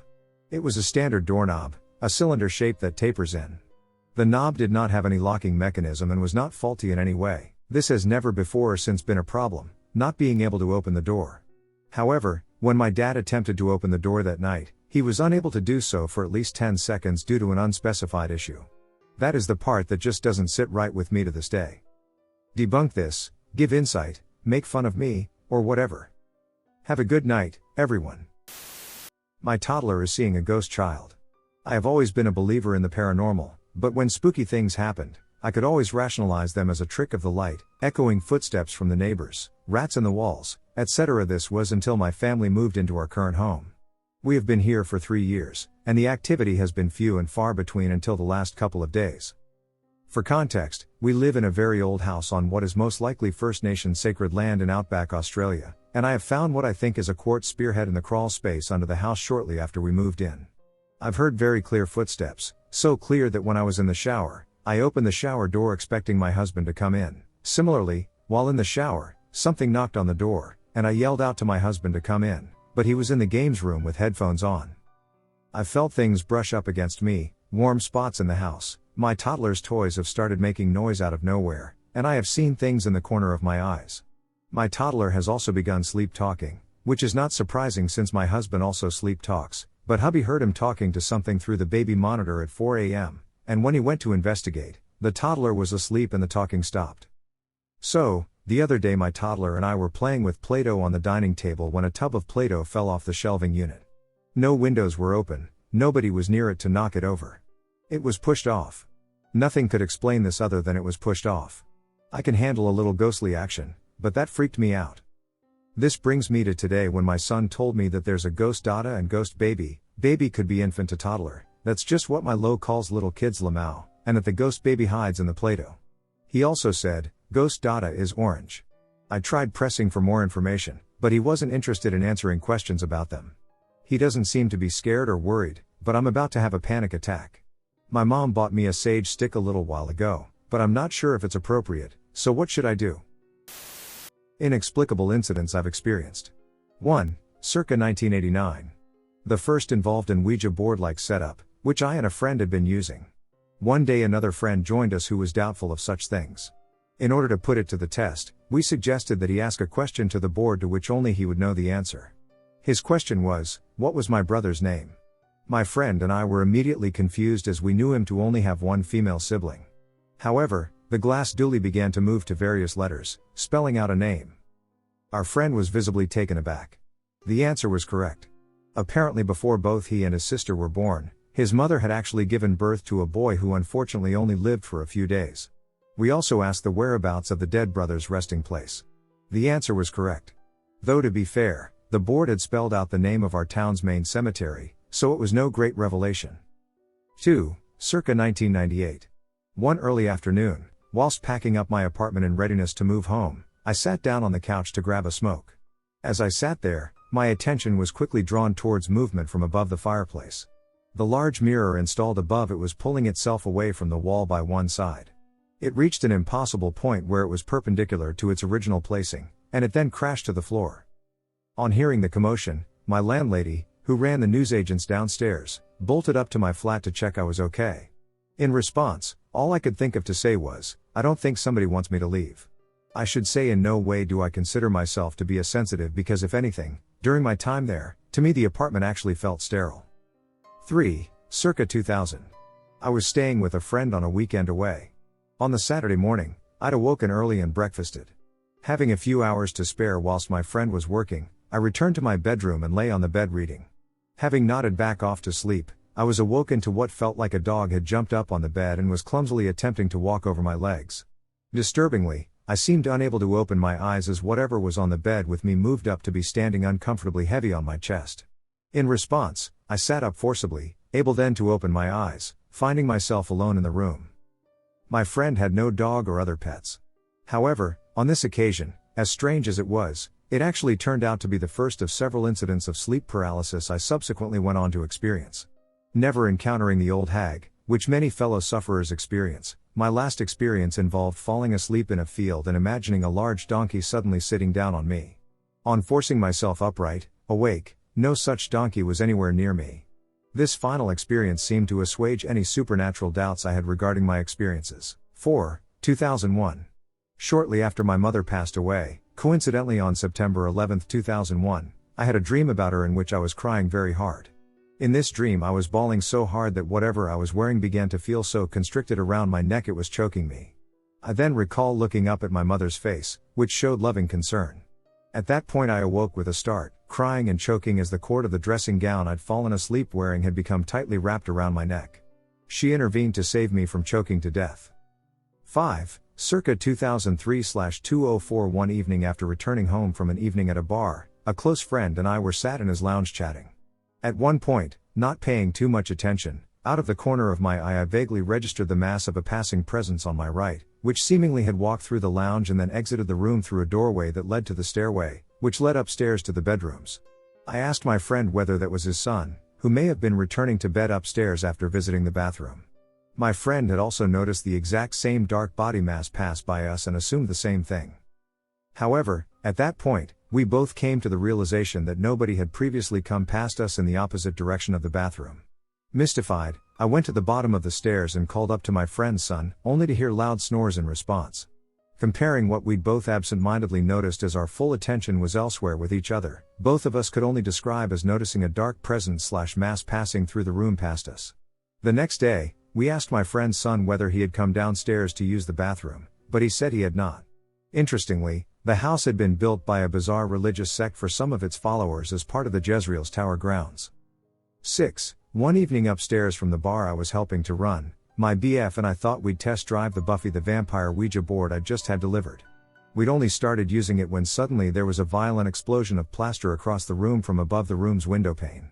I don't recall any other events that evening, and the few occasions we've attempted to use it since have proved fruitless. 7 to 8. Two inexplicable incidents occurred in my last home. Alone in the flat, I was sitting in bed watching the large screen TV at the bed's bottom when suddenly it was as though someone behind the appliance had given it a powerful punch.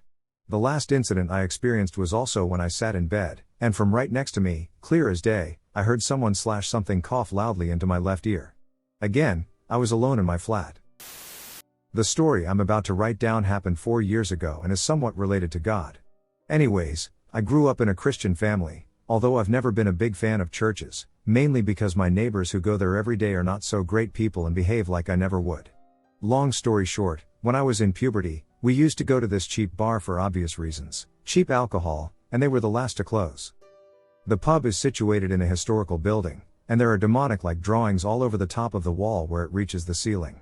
Never paid any specific attention to it as we all gathered there to get wasted.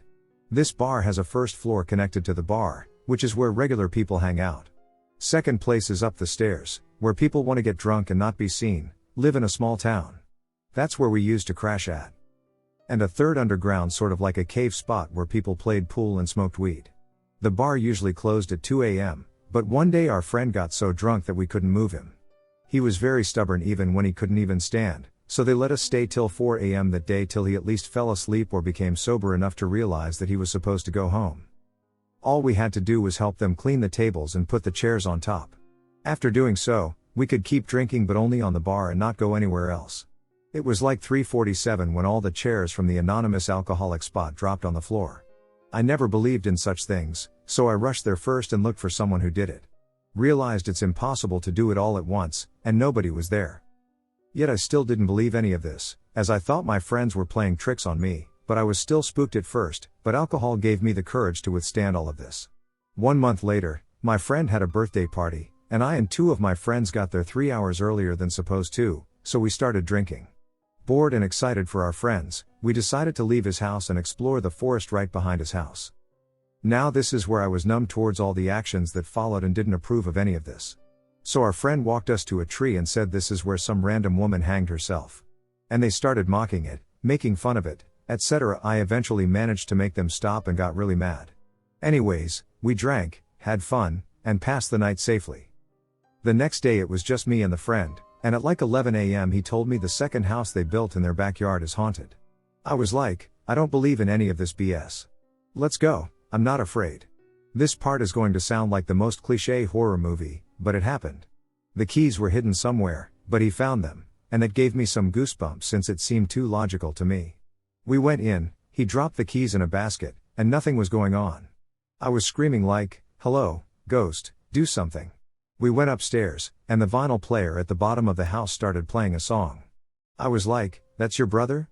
You think I'm this stupid? Then we turned it off since he got spooked, which I've never experienced in my life, and we tried to open the door and leave. It was locked. At that moment, I became extremely frightened and decided to open the window, which ultimately led to our departure from the house. The keys then appeared in the other house, and I couldn't sleep for 2 days, as this time I was sober. Anyways, I forgot to mention the house looked like from the Addams Family, and I've never seen something like that before. The painting on the walls of the pub they can't remove as it's a historical building, and it's considered as the town's culture for anyone wondering. I would love to hear a similar story from someone who is also a non-believer. Black Mass. Hi, I am a 23-year-old male who has been reflecting on the paranormal encounters I experienced during my childhood, and I am eager to share my experiences with others. I'll jump right into it. When I was 7 years old, my family bought a house in South Central Pennsylvania. The house was brand new, built in 2007 in a development by Ryan Homes. As fortunate as I was, I can still say without guilt that I did not like this house and still do not. I'm glad to no longer live there. I felt as though someone was watching me from a distance for the majority of my childhood. It was always very uncomfortable for me, and I always felt the need to retreat to my bedroom. I always felt like I was invading somebody else's or something else's space. By the time I was 12, I was pretty convinced that something else was inhabiting the house. Something I interpreted as hostile. I tried to convince myself my experience was all in my head. I had a fear of the dark, and I was aware of how that might influence my perception of these paranormal experiences, but the internal debate as to whether or not something was in the house continued. Besides feeling watched, there are various paranormal experiences that I will now describe. I will only describe these couple for time's sake.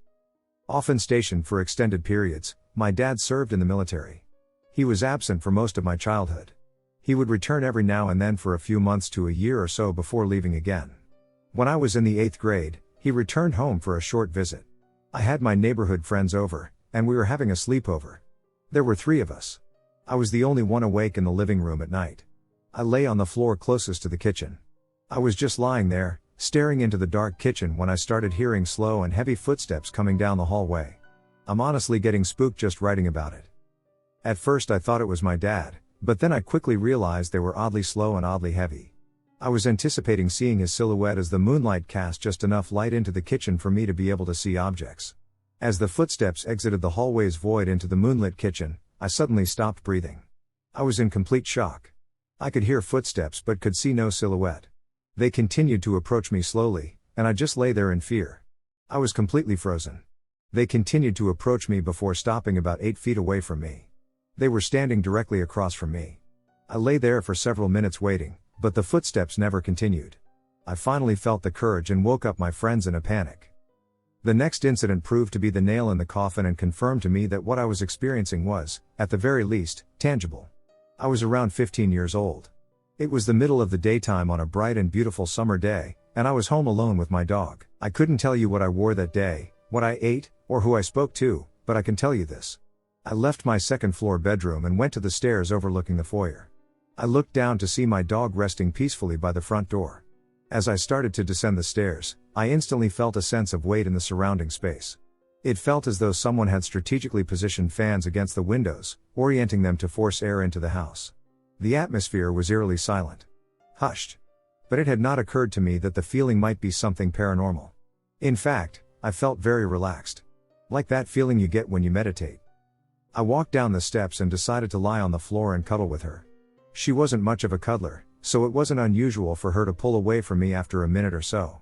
Of course I wanted to cuddle with her longer, and so I pulled her back down to the floor, but it wasn't me she had a problem with. After pulling her down 2 more times, I gave up. As I lay on the floor, I turned my head to look at her and noticed that she was staring down the hallway with her ears up. She was clearly looking at something. I sat up and looked down the hallway with her. Suddenly, she rose to her feet. The fur on her back went up, as well as her tail. And then she started growling. This was extremely unusual behavior for her. She was a rescue dog who suffered severe hurt as a puppy and lacked verbal skills. Although I found her behavior unusual at the time, I considered that she might be reacting to stimuli beyond my perception. Maybe she thought kids playing outside were intruders in the house. Maybe she saw the reflection of a car driving by. She was a very sensitive dog, and doing so much as holding a ruler in your hand would scare her, but then I saw it. This black circular levitating mass darted across the hallway. Had I blinked, I might not have seen it. It was about the size of a beach ball. It was very dark. It didn't even scare me at first. Obviously I was shocked, but in that moment I realized everything I felt was real. I mouthed the words "no ducking way" as my jaw remained open. Not only did I see it in my direct vision on a clear and sunny day, but my dog saw it too. I have told this story to my mother many times.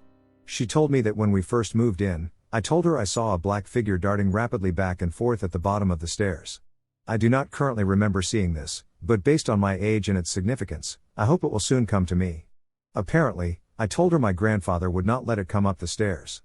On several occasions, I had gone upstairs to the safety of my bedroom, and after shutting my door behind me, I would put my face up to the door and say something along the lines of, "You can't come in here. This is my space. You cannot come in here." I felt a little silly, because while it seemed like an imagined fear, the illustration shows how real it felt to me. I think my job is haunted by a little girl. Okay, so for background, I'm now 20, and I still work here, but I'm still really curious to know what you guys think. I tell this story to anyone who will listen, because it's quite intriguing. I've had a few encounters. I started working at this gym in the daycare when I was about 17. I had a few weird encounters that led me to believe it was haunted. This one specifically stuck with me. When I first started, my shifts were limited to weekend mornings from 10 to 2 p.m., a time when the building was relatively empty and only a few workers were present. Me, a front desk worker, and a maintenance worker. When there were no kids, I would clean the locker rooms and the daycare in my spare time. It was only my third shift working, and I was wiping down the toys in the daycare on a Saturday, and the walkie-talkie all the workers had started making a static noise. I talked back into the walkie, and a little girl answered back. It was so staticky I could barely hear what she was saying, but I heard laughing and vaguely heard her say things in a playful voice that I couldn't make out. I want to say she said things like "come and find me," but honestly I can't be sure. I definitely remember her laughing, though. I got really creeped out and went to find my coworkers. Turns out we all had heard the same thing. Everyone played this off like it was a different frequency or something like that. I don't know, but I brushed it off. But here's the thing. She started to get on the walkie every Saturday around the same time early in the morning. Saying the same things over and over, laughing with a lot of static.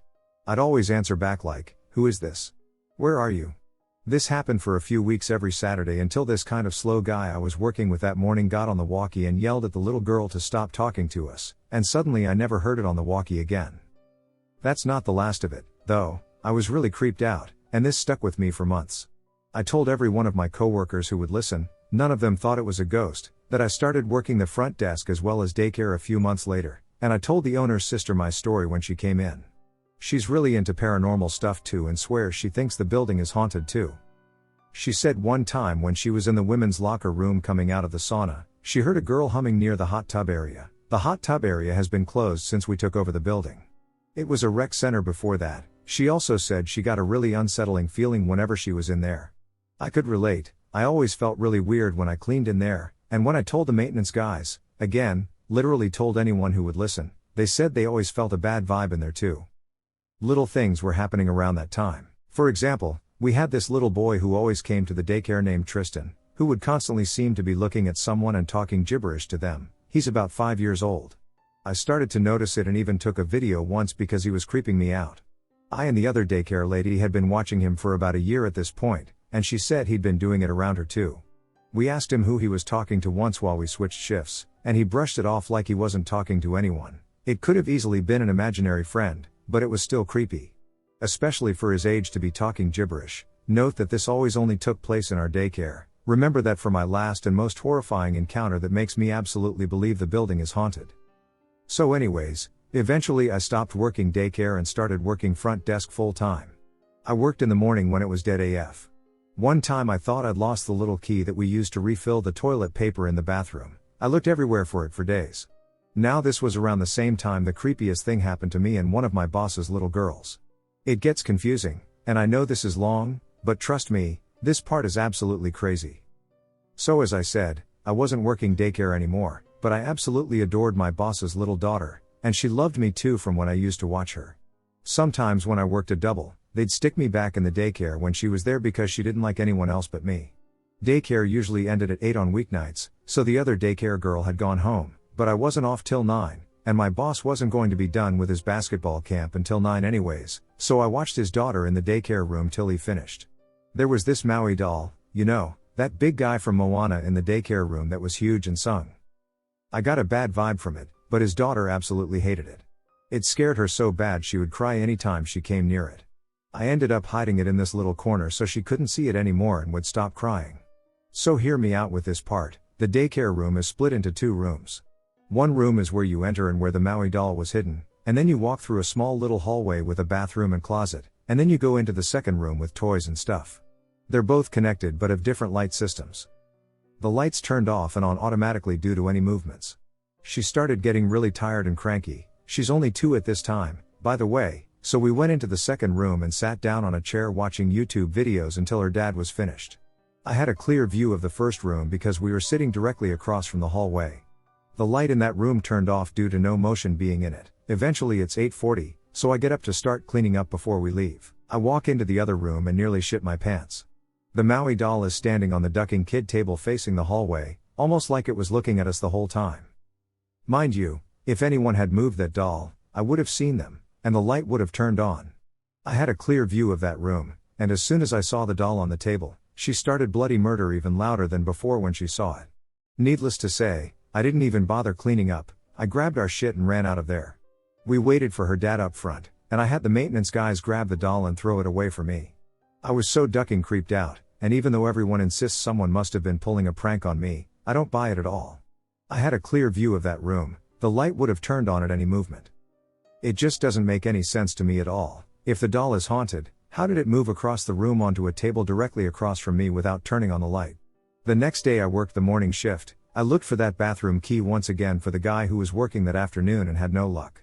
Mid-shift I start making a membership. I look down, and the key is right next to my computer mouse. I was still shaken up from the night before, so I freaked TF out. That was about a year ago, and nothing major has happened since, besides me freaking myself out by seeing shadows in the glass reflection early in the morning when I'm alone in the building. You know, little things like that. Literally nobody believes me about the doll, and it makes me so mad. This was started shortly after all that stuff was happening with my sister, so it was really creepy. Anyways, thanks for listening. I saw orbs years ago in the forest and didn't think anything of it. I have always felt presences strongly but never put any thought into it when I was younger. In my mid to late 20s, though, I started reading a lot as a way to pass the time. A scientist said, "The first gulp of the natural sciences will make you an atheist, but God is waiting for you at the bottom of the glass." Since then, I've had more spirit encounters, seen UFOs in the sky, and generally followed the UFO story. Beyond that, I have contemplated more, thought deeply about life, and begun to access my upside-down thinking mind to see the world behind the world. I believe that consciousness is fundamental. It all comes from love. Love is the care for another being beyond yourself or anything else. Love is the purpose for everything, but it is also the cause of all our suffering. My paranormal experiences. Love the channel, thought I'd contribute my experiences. When I was about 15, I went with my best friend's family to Utah to visit his family. My friend, who I'll call Joe, and I were the type of friends where I could walk into his house, even when he was not there, go into their fridge, and eat whatever. His family had had me come with them on other vacations before, so I was pretty much adopted into his family. Anyways, in Utah, we split staying time at his grandparents' house and his aunt and uncle's house. His parents wanted to make sure that we spent time at his grandparents so that way they felt like we wanted to be there, but their house was pretty boring. The grandparents' house was a stereotypical old person's home. There was nothing to play with, and there was a small TV in the basement that only had the basic 10 channels. They didn't even have a DVD player, just a VCR. The area this story takes place in is in the basement, so I'll briefly describe it. When you come down the stairs, immediately on your right as you get to the bottom of the stairs is a walk-in closet. That's where they kept all their food storage and other supplies. Opposite the closet door, the basement opens up to a living room with 70s shag orange carpet and rooms further to the left when you come into the living room. There was nothing about this home that gave off a creepy vibe, and I was not paranoid whatsoever, and nothing happened the first night that would make me afraid to sleep there, but our second night there, something happened. My friend said I could sleep on the couch, and he would sleep on the floor at the base of the couch. We were watching Cool Runnings on VHS, pretty much the only good VHS movie they had, before we went to sleep. When it was over, my friend had already passed out, so I turned the TV off and went to make myself comfortable on the couch. Before I was about to lie down, I saw out of the corner of my eye this red orb. I turned to look at it, and it just slowly faded away. Now, I didn't really believe in orbs, and I still don't know what to make of them, but that was really odd to me. Anyways, I shook it off and went to sleep. In the middle of the night, I stirred awake. I was confused when I got up because there was light shining in the living room, which was unusual at that hour. I figured someone must have gotten up, and I turned to look. What I saw shook me to my core. I looked up in the direction of the light. It was coming from the walk-in closet. Standing in the doorway of the closet was this solid black mass of a person. I stared at it in horror, trying to make sense of it. The figure had no facial features. However, it bore the distinct outline of a man. After about 5 seconds of staring, frozen at this thing, it turns around and walks further into the closet. At this point, my frozen fear broke, and I practically did a barrel roll onto my friend Joe. "Joe, get up. Get up," I violently whispered. He stirred awake and in an irritated voice asked, "What is it?" I told him that there was something in the closet. Joe doesn't really believe in the paranormal, so he was probably annoyed that I woke him up. He walked over to the walk-in closet, looked all the way inside, and turned off the light. "Dude, there's nothing in there," he said.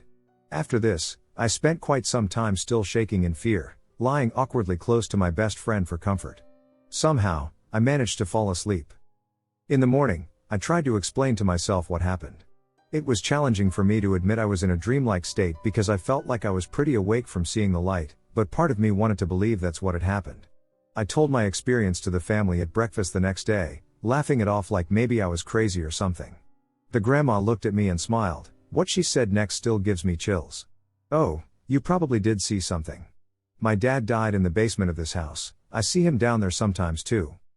My next experience was when I was about 17. Sometimes, especially if I was feeling upset or depressed, I liked to go on walks at night and listen to my loner music. It was kind of therapeutic for me, even though saying those words makes me look like a loser. Anyways, I was on one of these loner walks and taking one of my usual routes, which was through the field of my old elementary school. I liked to walk there sometimes and just sit on the swing set, look at the stars, and try to make sense of life and other things. This field of this school was contained by a wooden fence that had a few exits for kids to walk to the school through from their neighborhood. As I approached one of the openings, a strange sight caught my attention. Standing about 40 feet from me was a man in a tuxedo and top hat, leaning up against the fence and staring at me with the creepiest smile. When I saw this, I was more weirded out than scared. Why would a dude dressed like this be hanging out at an elementary school at night? I turned off my music to make sure that I could hear him if he started to walk toward me or something. I started to head towards one of the other exits and looked down at the ground for a second to avoid his gaze. The man had completely vanished by the time I looked up. My heart dropped into my stomach. I hadn't heard him move or anything. Even though he was still a little bit off, it would be pretty easy to hear him jump the fence or walk away. After a couple of seconds digesting what just happened, I booked it and ran all the way home in a full sprint. I've gone on walks since and even taken the same path, but I've never seen that happen again. One more experience and we'll call it good. The occasion was when I was about 20. I was serving a mission for my church in South Carolina and Georgia. We'd walk, knock, and talk to spread our beliefs. I'm sure most of you hearing this are probably annoyed with people like me knocking on your door, but know that we do it because we really believe in our faith, and we believe in sharing that with others. I hope you can at least respect that even if you are annoyed by it. Anyways, we were walking the streets in a suburb of Augusta, Georgia, when we ran into this odd dude. He was in his 30s and had a weird skin condition where he had bumps all over his body, kind of like the guy in Black Panther, except not cool looking. As we were talking, he asked us if we could come pray over his home. He explained to us that things have been difficult lately. His uncle had been living at his home, and he just recently went to prison for murdering someone, and ever since then, his home had felt off. People inviting us into their homes happened only a few times each day, so we took every opportunity we could, especially in the hot Georgian summer. As we walked in, I felt that the home was kind of off. It was really dark in there, thick curtains had blocked the windows, and all the lights were turned off. When you walk into the home, you come right into the living room. There's a hallway to the right of the door that leads to some rooms, and then there's this big archway that separates the dining room from the living room. So at the end of this big room, the living room and dining room combined, was the back door that had a window on it. This was where the only light source was coming from. We sit on the couches in the living room, and the guy starts going off without us being able to get a word in. He starts talking about how he's trying to be a rapper and samples some of his music to us. I don't like rap to begin with, but this was terrible, but to be polite, we told him it was pretty cool. After this, he goes on to explain why he invited us in. He told us that he was happy we were there, things have been strange in his home lately. He then said something that totally changed the mood. He said, "My uncle went to prison for ended someone. Actually, it happened in this house. The blood of the guy he ended is still stained on the back of the couch you are sitting on." Immediately, my hair stands up, and chills run down my spine. I took a glance at the couch, and sure enough, there were bloodstains there. I hadn't noticed them before because of how dark it was in there. He continued. "So, ever since then, I've seen things out of the corner of my eye and just felt like there's a negative presence there."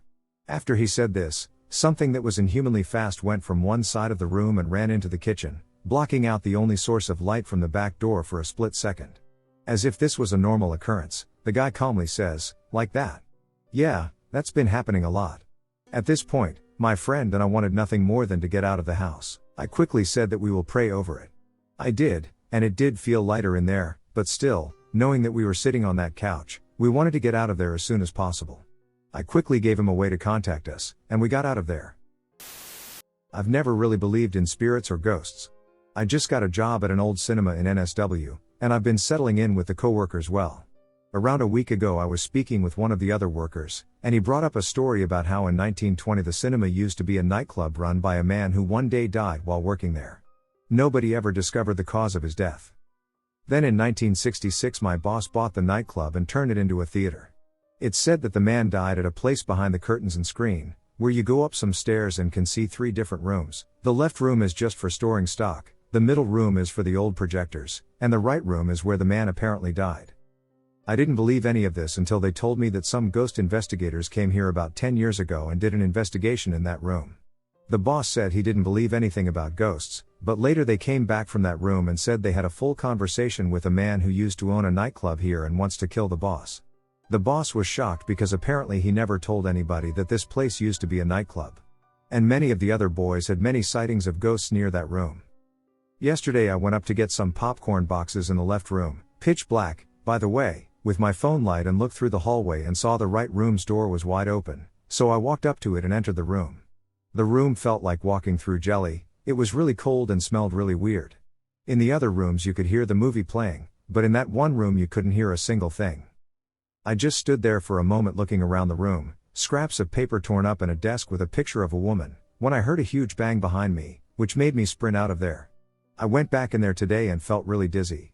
I don't know if I believe in ghosts or anything, but something about that room made me feel really uneasy and that I shouldn't be there. I googled about my experience, and I came across 2 types of spirits, a poltergeist and a wraith. I just shared this here because I want someone to go more in depth of what I saw and if it's possible ghosts or anything are real. My wife and I had what we believe to be our first paranormal experience this morning. This morning, at around 6:15, I got woken up to what felt like something grabbing or lightly slapping my foot. I have 3 cats, one of whom, Leo, loves to attack mine and my wife's feet under the blanket, so my first thought was that it was Leo. However, when I leaned up to check, all 3 of my cats were lying next to me, 2 of them to my left and 1 to my right. Probably about 5 or so seconds later, the cat that was lying to my right jumped up, like those videos of people putting cucumbers behind cats, and he hissed and jumped off the bed, ran to the other side of the room, and just sat there staring at the bed. It kind of creeped me out a bit, but I ended up just getting ready for work and not really thinking much about it. Now, earlier today on my lunch break, I called my wife to tell her about it. She had to go into work early, 5 a.m., so she was already home.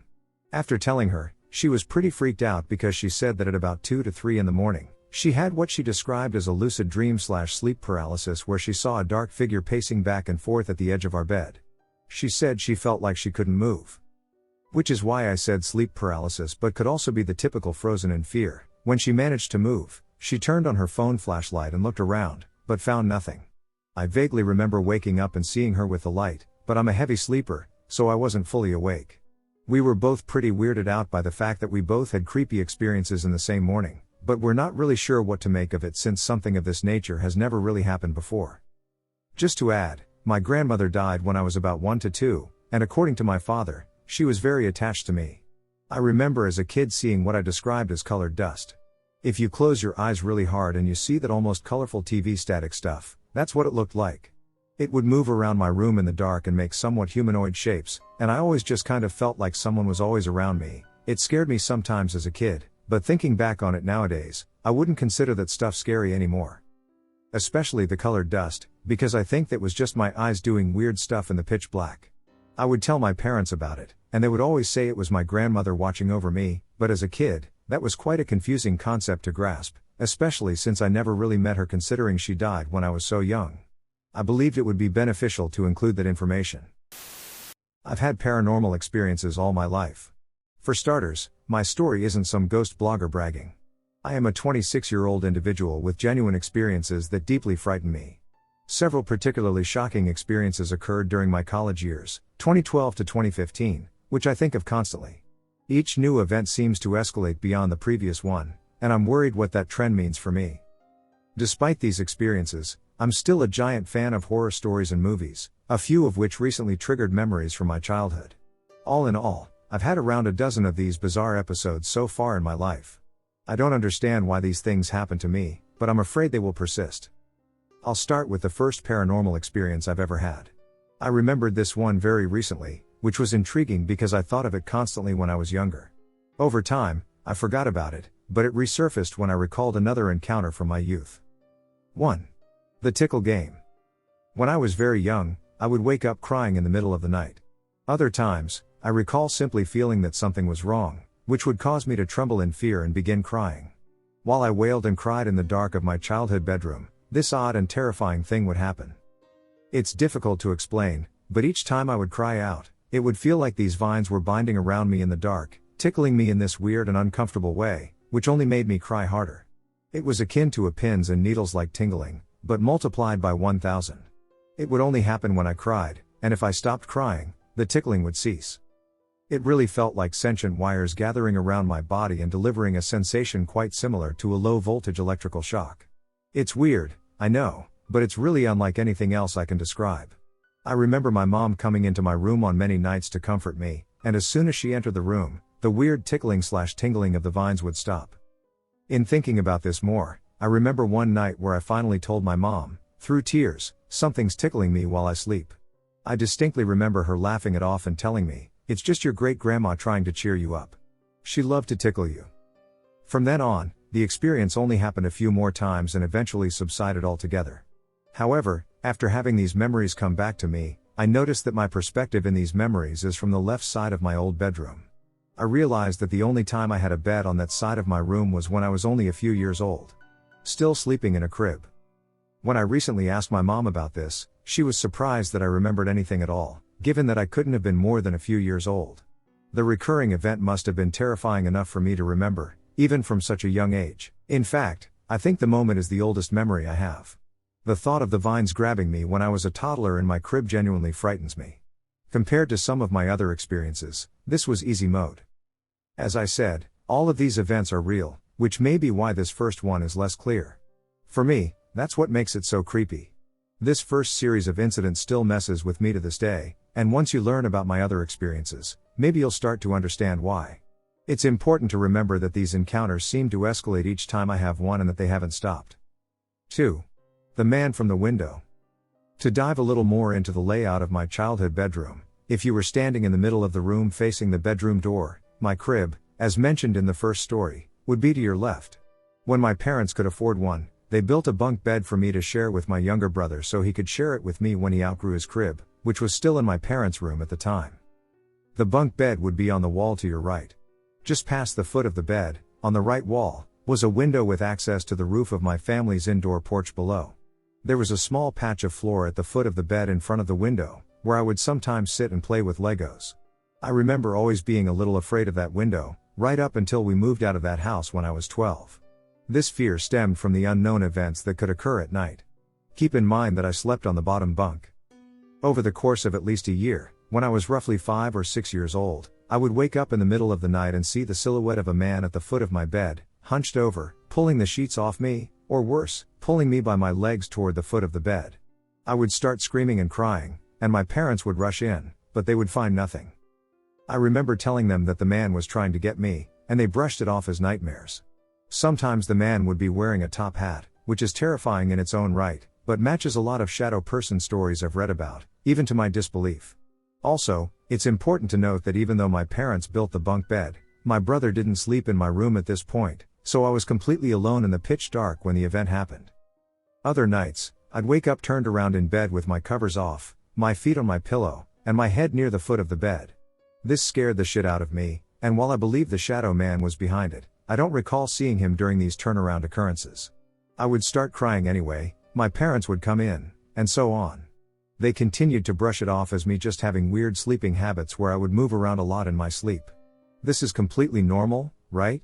This happened constantly throughout my childhood and made me dread going to bed, but it didn't stop. The creepiest shadow man experience would be one where I woke up as my entire body fell off the foot of my bed, and my head crashed to the floor, followed by the rest of my body.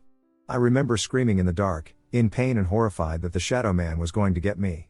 I remember the hearty, raspy sound of his evil laughs getting louder and louder as he mocked me until the moment my parents came bursting through the door. I recall that he uttered additional remarks while I was in a state of hysteria on the floor, but the specifics of his words escape me. I am fairly certain he was whispering something about killing and consuming me. I'm pretty sure. Thankfully, this was the last of these experiences I had with the man. I later learned that my mother bought some holy water from the local church and had the whole house blessed with it. I also started sleeping on the top bunk after begging my parents to let me.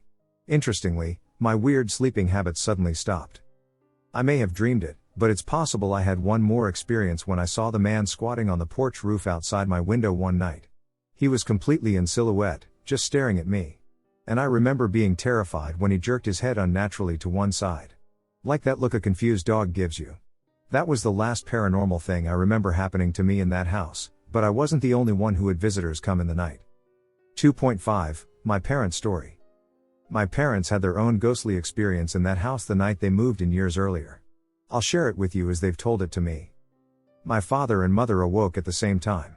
It was the middle of the night, and my dad couldn't shake this feeling that there was someone standing at the foot of their bed, staring at them. The room was pitch black, but he had this intense feeling someone was there and could make out a shadowy figure. Just then, my mom turned to him and whispered, "Is there someone standing there?" My dad replied, "I think so," but neither one of them was certain, and both were too paralyzed to do anything. After a minute in silence, they saw whoever it was walk through their bedroom door and down the hall. They didn't hear any footsteps. My dad turned on the light and searched the house, but no one was there. They joked about sleeping with the lights on, saying it was just their minds playing tricks. Even now, they reminisce about it fondly, convinced that it was Anita, an elderly resident of the house prior to their move. She had died in that house a few years before, and my parents felt she was simply welcoming them to their new home. They didn't have any experiences after that, though I still feel guilty for how many times they must have been shocked awake by my screams in the night. 3. Sleep talker. I didn't know this until years after we moved into our new house, but apparently when I was between the ages of 5 and 6, I would often call my sister into my room in the middle of the night. The bathroom was right next to my door, so I guess I would hear her walking by, and some part of me would wake up. Laura. Laura? I would call, inviting her to join me in my room. Keep in mind she was only a few years older than me. She claimed that when she entered my room and switched on the lights, she would observe me sitting rigidly in bed, staring at her without any expression. She would ask me what was wrong, and usually I would talk about completely random stuff. Keep in mind I was talking in my sleep and didn't remember any of this. Once I shouted to her that there were 24 ducks on the floor and that she had to help me throw them all out the window. I would often engage in silly, nonsensical sleep talk, and she would usually find amusement in prolonging our conversation. That is, until I told her my story about the shadow man last week, and her expression changed instantly. Her eyes got all watery, and she said, "Okay, this is totally freaking me out right now, but you remember how you used to sleep talk when you were little?" I said yes, and she continued. "One night you called me into your room, and when I asked you what was wrong, you said nothing and just laid back down and closed your eyes. I came closer to you to see if you were still awake, and without opening your eyes, you whispered to me, 'Shh, the man is coming. I don't want to go with him, so I have to pretend to be asleep.'" The moment she revealed this to me, a shiver ran down my spine. I just got another one while writing this. Seriously ducking creepy. She said that from that night on, she never came into my room, even when she heard me calling her name. It's still the creepiest thing to me that apparently my subconscious would hear her walking in the hallway at night and wake up, so to speak. The fear of the shadow man from the window persisted, even when I was not present. I guess that thing had a serious grip on my mind. 4. The one-night stand. What follows comes from my third semester in college, a full year after the last story. A few friends and I lived in this creepy, run-down apartment that we all swore was haunted. Now I guess we know the truth. Before we go further, I want to say for the record that I definitely did this all to myself. Buffalo is known for its horrible weather, which kept me inside usually, and, of course, ghost stories, among other things. Since I'd always been interested in myths and legends, I spent a lot of that time on the weird part of YouTube, eventually landing on some pages about ghosts, spirits, and how to invite them to communicate with you. Bad idea. To be clear, I never used an Ouija board or anything like that, because duck no, but a few days prior to this event, I'd been reading articles and watching videos on calling out to spirits by saying things like if anyone's there, make yourself known. Or cool things like, if someone's here, I invite them to share my company, etc. Recently, I learned about the concept of a succubus, a crucial element in this story. My bedroom was oddly shaped, but the big closet that went up into the exposed attic kept it cold. I couldn't see into the attic section due to its odd angle, and I always felt uneasy in my closet, so I didn't push myself too hard. Most importantly of all, my closet didn't have a door. So if I sat up in bed, all I would see across my room was this black, formless void through the closet doorway. I always thought it was super creepy, but I was quite fascinated by weird things at this point in my life, and my room was partially illuminated by a nearby streetlight outside, so I didn't mind gazing into the empty, black abyss of my open closet door every night. Fun, right? Aside from that, Buffalo isn't that nice of a place, and there had been break-ins around the neighborhood, so I bought this big hammer that I kept on a hook behind my door.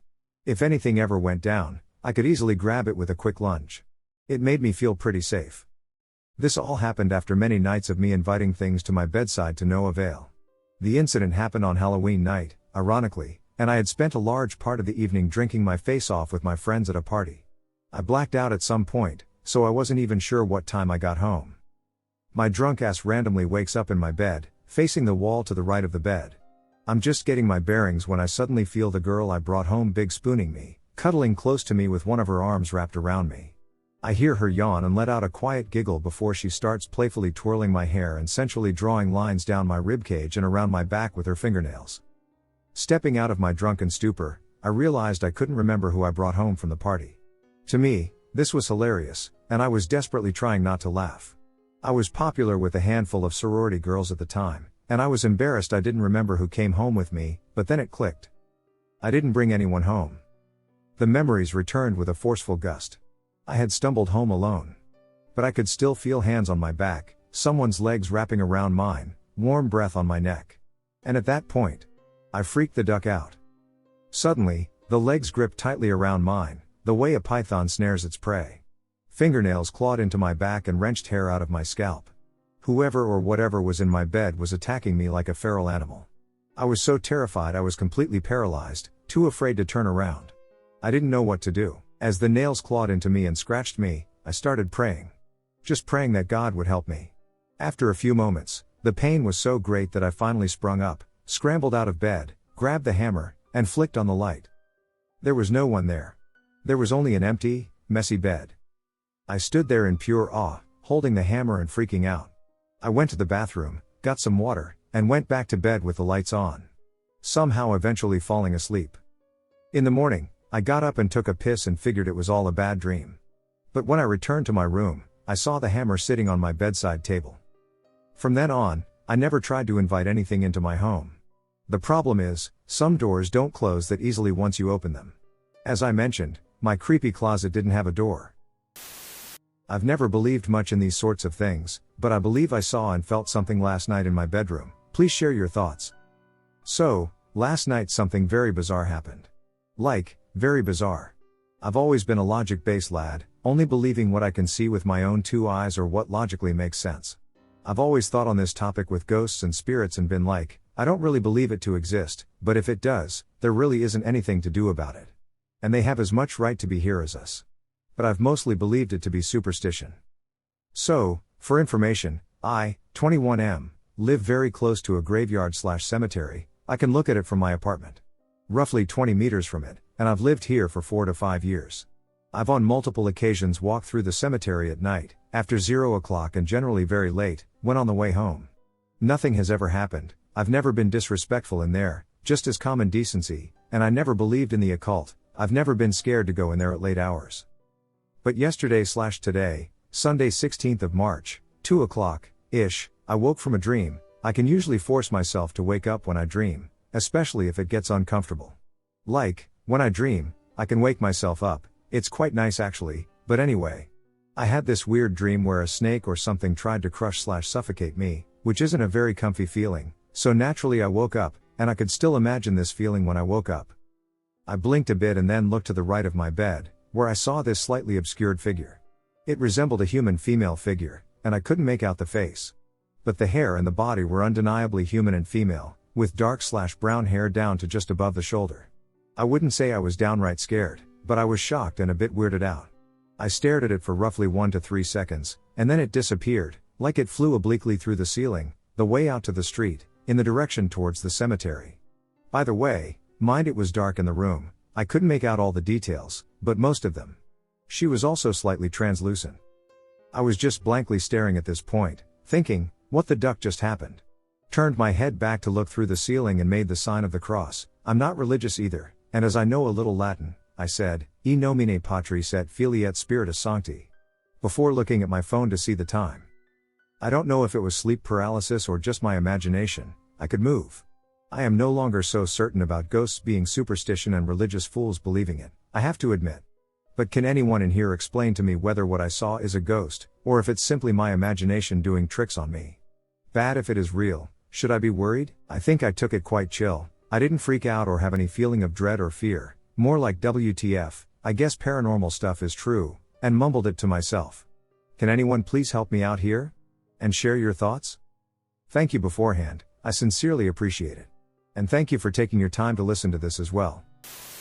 The terrifying night the Ouija board proved to me without a doubt that ghosts exist. Warning, don't listen to this narration at night if you want to get any sleep. This narrative will span a considerable amount of time, encompassing snippets of previous encounters I had, culminating in the one that unequivocally confirmed the existence of ghosts. It is important to know about all of the things my brother and I experienced and the type of house and mentality we had because I believe your energy and the willingness to believe are what allow spirits to prove their existence to you. I grew up in a large, dark, and damp cliché of what everyone pictures a haunted house would look like. For more than 100 years, the house has loomed on top of a hill lined with foreboding oak trees where murders of crows would frequently stop. I have an older sister, 7 years older, who was a problem child and very into the occult, demons, and devil worshipping, and she would terrify my younger brother and me with stories and just the general way she would look at us blankly. She wore black lipstick and dyed her hair black. When she turned about 13, she became even more rebellious, and she would run away and be missing for weeks and months. She was the one who originally introduced my brother and me to the Ouija board. My mother was an alcoholic, mentally ill woman, she is bipolar and was suicidal, in charge of watching us kids while my dad worked the night shifts and many times double shifts. To say our home had a bad energy would be an understatement. We would later learn the dark history of our home from the 90-year-old woman across the street. Mrs. Looker told us that our home was built as a home for unwed mothers, and so many births, deaths, and abortions, at the time this was very much frowned upon, happened there over the years. It served that purpose for about 20 years until it was forced to be shut down and then was sold to a family who lived there until 1970, when my father bought it for an unbelievable price. He still lives there today. The first prefacing experience is one that I only very vaguely remember, but my mom has told it to me in full detail many times, and my dad, who doesn't believe in ghosts, also corroborates. My mom was outside sunbathing, and my sister was inside with a friend of hers. I went into the kitchen and grabbed a butter knife and was holding it in a fist with the tip pointed to the ground when I slowly walked into the living room where my sister was playing with her friend. I had a blank look on my face and was shaking and kept repeating that mommy needs help. She is fighting the devil across the street in a tunnel. My sister yelled for my mom. She came into the house and asked me what was wrong. I just kept repeating, mommy needs help. She is fighting the devil across the street in a tunnel. My mom kept shaking me and telling me she was right here and to snap out of it. She said I was in that state for about an hour, where I was just staring off into nowhere, and finally I snapped back into reality and acted normal but didn't remember anything. My mom was convinced I was possessed. Later that night when it was bath time, she noticed I had 3 bad burn marks on my shoulder that she said looked like they were from the claws of a demon. It's also important to note that my mother was abandoned as a child and adopted and has always been spiritual. She has experienced being saved by a guardian angel when she was young and found herself too far away from her rural house at nightfall and felt impending danger closing in on her. She can't explain what it was, but she knew she was in danger and scared. She closed her eyes and opened them, and she was all of a sudden on her front porch, which was hundreds of yards away from where she was. Okay, so the next experience was from my younger brother's perspective. He is younger by a year and a half, and we shared a bedroom and bunk beds until I was 11. I slept on the top bunk, and he was on the bottom bunk. Our room was always extremely messy with toys scattered all over the place. One morning, about 4 a.m., my brother woke up and said he saw Mom crouched down cleaning up the toys. He only saw her back and her hair, which was a mix of gray and dyed blonde. My mother always wore a long, light blue, flowy nightgown to bed, which was easily recognizable. He didn't think anything of it and went right back to sleep. In the morning when we both woke up, the room was spotlessly clean, and I asked him how that happened. He explained that he saw Mom in there cleaning in the middle of the night. At breakfast we asked her why she cleaned our room, and needless to say, she told us she had never been in our room. She went in to look and was amazed at how clean our room was since it was never like that. Around this time, my brother began experiencing frequent night terrors that would frighten me. I'd wake up to him screaming, standing in the corner of the room facing the wall and banging his head off the wall. Occasionally he would be saying, "I'm sorry, God," over and over. Sometimes he would be sitting in the middle of the room with his knees to his chest, hands draped around his knees, rocking back and forth saying things that didn't make sense while bawling his eyes out. My dad would come down the long, dark hallway to our room and try and snap him out of it. Sometimes he would slap him hard to see if he could get a reaction, but his demeanor wouldn't change. Eventually my dad said to just leave him be because nothing seemed to snap him out of it, and if you can imagine, this was terribly scary as a kid. I'd wake up in a living nightmare, scared out of my mind, having to watch him do this for sometimes an hour straight until he would climb back in bed and fall asleep. I remember one particularly scary episode when I woke up and he was sitting on the dresser Indian style, with his back to the mirror, covering his eyes and crying, just saying, "No, I won't, you can't make me look." I would try talking to him, and sometimes he would respond, but with simple answers. I grabbed him by the hand and told him we should go get some water. He got off the dresser and followed me to the bathroom but refused to go in. I turned on the faucet for him, but he didn't want to go in the bathroom because of the mirror. I finally pushed him to look at himself in the mirror. He let out a loud, blood-curdling scream, so frightened by his reflection that he passed out. This continued for years and would happen probably once every 2 or 3 months and always in the wee hours of the morning. When I finally moved out of that room down the long hallway to the big bedroom around age 11, it was almost more scary waking up down there, alone, hearing my brother's fits down the hall. A few more important details about this house that you'll need to know are that the electrical and plumbing systems were very old and never updated. As a result, many lights would never work, including the most important one for me as a child, the light in the long dark hallway outside my room, which connected to my brother's room, my sister's room, and the only bathroom, which was straight down the hallway. When my brother was having his fits, I'd open the door and reach my hand out to flick the light switch on, but it would rarely work. If I wanted to go check on him, I'd have to run down the hallway in the pitch dark, feeling the walls to get to his room. This was the worst. So many times I'd just be too scared and would stay in my room with my light on. Now, the old plumbing and piping in the house meant that when you turned on a faucet, not only would it sometimes be a rusty, red-colored water for a few seconds coming out, which would then turn into clear, normal-looking water, but there was a distinct whistle sound when it came out, which intensified with the stronger the stream. Many times I'd wake up down the hallway hearing the whistle and the water on full blast in the bathroom. I'd have to sprint down the pitch-dark hallway to flick on the bathroom light and shut off the faucet. Imagine that dread for a second. You think anything could be in the bathroom when you turn on the light, and you have to run down the hall toward the scary noise in the dark. Then I'd have to sprint down the hall again to my room. The worst part is that after I shut it off and got back to sleep, I'd wake up an hour later and turn the faucet on again. This happened intermittently for years. My dad always said it was just my brother doing it to scare me, but he always denied it. This would be a pretty elaborate hoax to pull for so many years. The last thing I want to preface before getting into the terrifying Ouija night, although I have a few more stories I can tell if people are interested, regards one of my girlfriends in my adult years. I was dating a beautiful Venezuelan woman with long black hair. We dated for about a year before I learned of her childhood in Venezuela, where she gained local notoriety as an incredibly powerful medium. Some days she claimed as many as 30 ghosts would be trying to communicate through her. It got so bad that her mother had to take her to Zimbabwe to a witch doctor who was renowned for being able to reverse or suppress the powers that mediums have when it gets too overwhelming for them.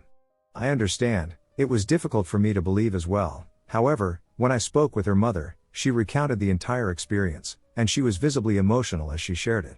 My girlfriend also showed me the scars on her ankles, knees, and wrists, tiny little slits that I never noticed before, where the witch doctor cut her to drain some blood for the ceremony. How did this topic of her being a medium come up? We were staying at a friend's house for his annual party where we play drinking games, hit up his pool, do a bonfire, and then go gambling on horses. Everyone stayed in the house, but my girlfriend and I brought my new tent and blow-up mattress and stayed in his backyard. It was a pretty rural area, and his backyard adjoined a big cornfield. In the morning we were pillow talking, and I thought she was just trying to scare me when she said, "Did you hear the little girl outside the tent last night?" I played along and said, "Yeah, that was creepy, right?" She said that she circled the tent a few times and then ran into the cornfield. The whole day I didn't think anything of it because I thought we were just playfully trying to scare each other in the morning. Later that night I told my friend Mark, who owns the house, that my girlfriend said she heard a little girl hanging around our tent. His face went white, and he said, "Wait a minute, how the duck do you know about the little girl? Are you serious?" And I said, "What are you talking about?" There's some urban myth story on his street that a little girl who went missing decades ago in the cornfield sometimes comes out of them at night, and he always thought it was bullshit. This is when I asked my girlfriend if she was serious and did she actually hear a little girl, and that's when she came clean with the whole medium backstory. She said after Zimbabwe her powers weren't as strong, but she would still get periodic ghosts that would try and talk to her. After I corroborated her crazy childhood medium story with her mom, I brought her to my dad's house, where I grew up, so she could meet my dad, and she could only stay in the house for a few minutes before she had to leave. She said the dread she felt and there was the most overwhelming sense of dread she had ever had in her life, and she never wanted to return. Okay, so to Ouija board night. My brother is now 20 years old, and I'm 22. My mom lives in a house in our small city's downtown area, and my brother spends a lot of his time there because she lets him drink and smoke weed there.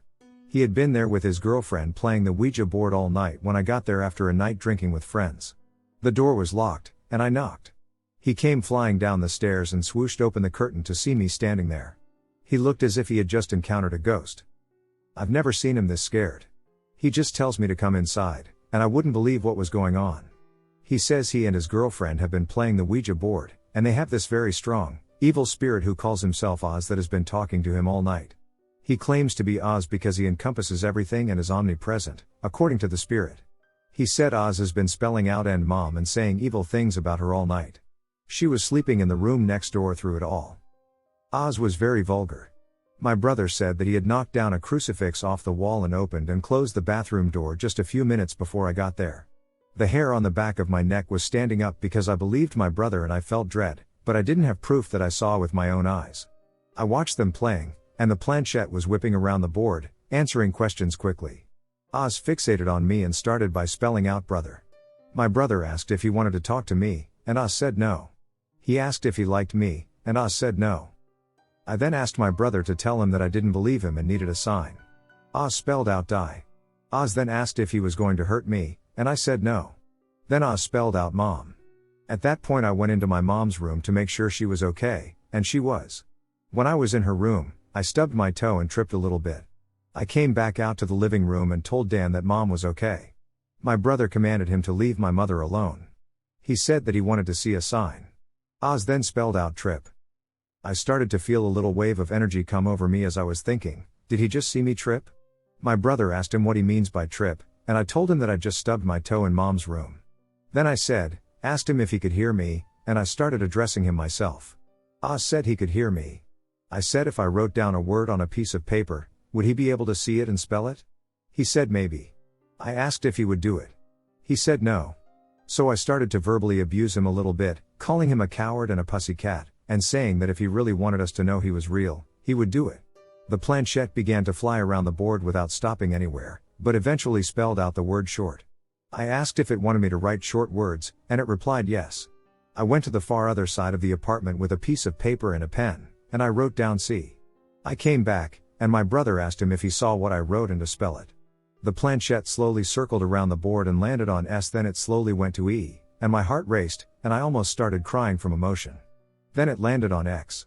My brother asked me if I wrote down sex, and I said no, and I started to shake. My brother cursed at Oz, calling him a pervert and telling him to quit playing around. The planchette promptly went to C, and I said, oh my ducking God, and then the planchette slid off the board with a pretty strong force, and my mom's cat came running out of my mom's room to the living room, jumped on the couch, scrambled across it, and then crawled under the table. It was terrified of something. I have goosebumps every time I recount this. When my brother got Oz back on the board, I proceeded to keep playing the spelling game, next with ocean, then cream, and then 3 or 4 more words, and each time I would go to a different room and make sure no one could see what I wrote except for me, and I'd fold it up and put it in my pocket. Each time I came back to the living room, Oz spelled out the words with ease and faster and faster. I left the house, told my brother to be safe, and went to my friend's house up the road because there's no way in hell I'd be going back to my dad's that night. I can't really explain the feeling you get when you know without a doubt they are real, other than you are just overwhelmed with every emotion at the same time. Make no mistake about it, folks, they do, without a doubt, exist.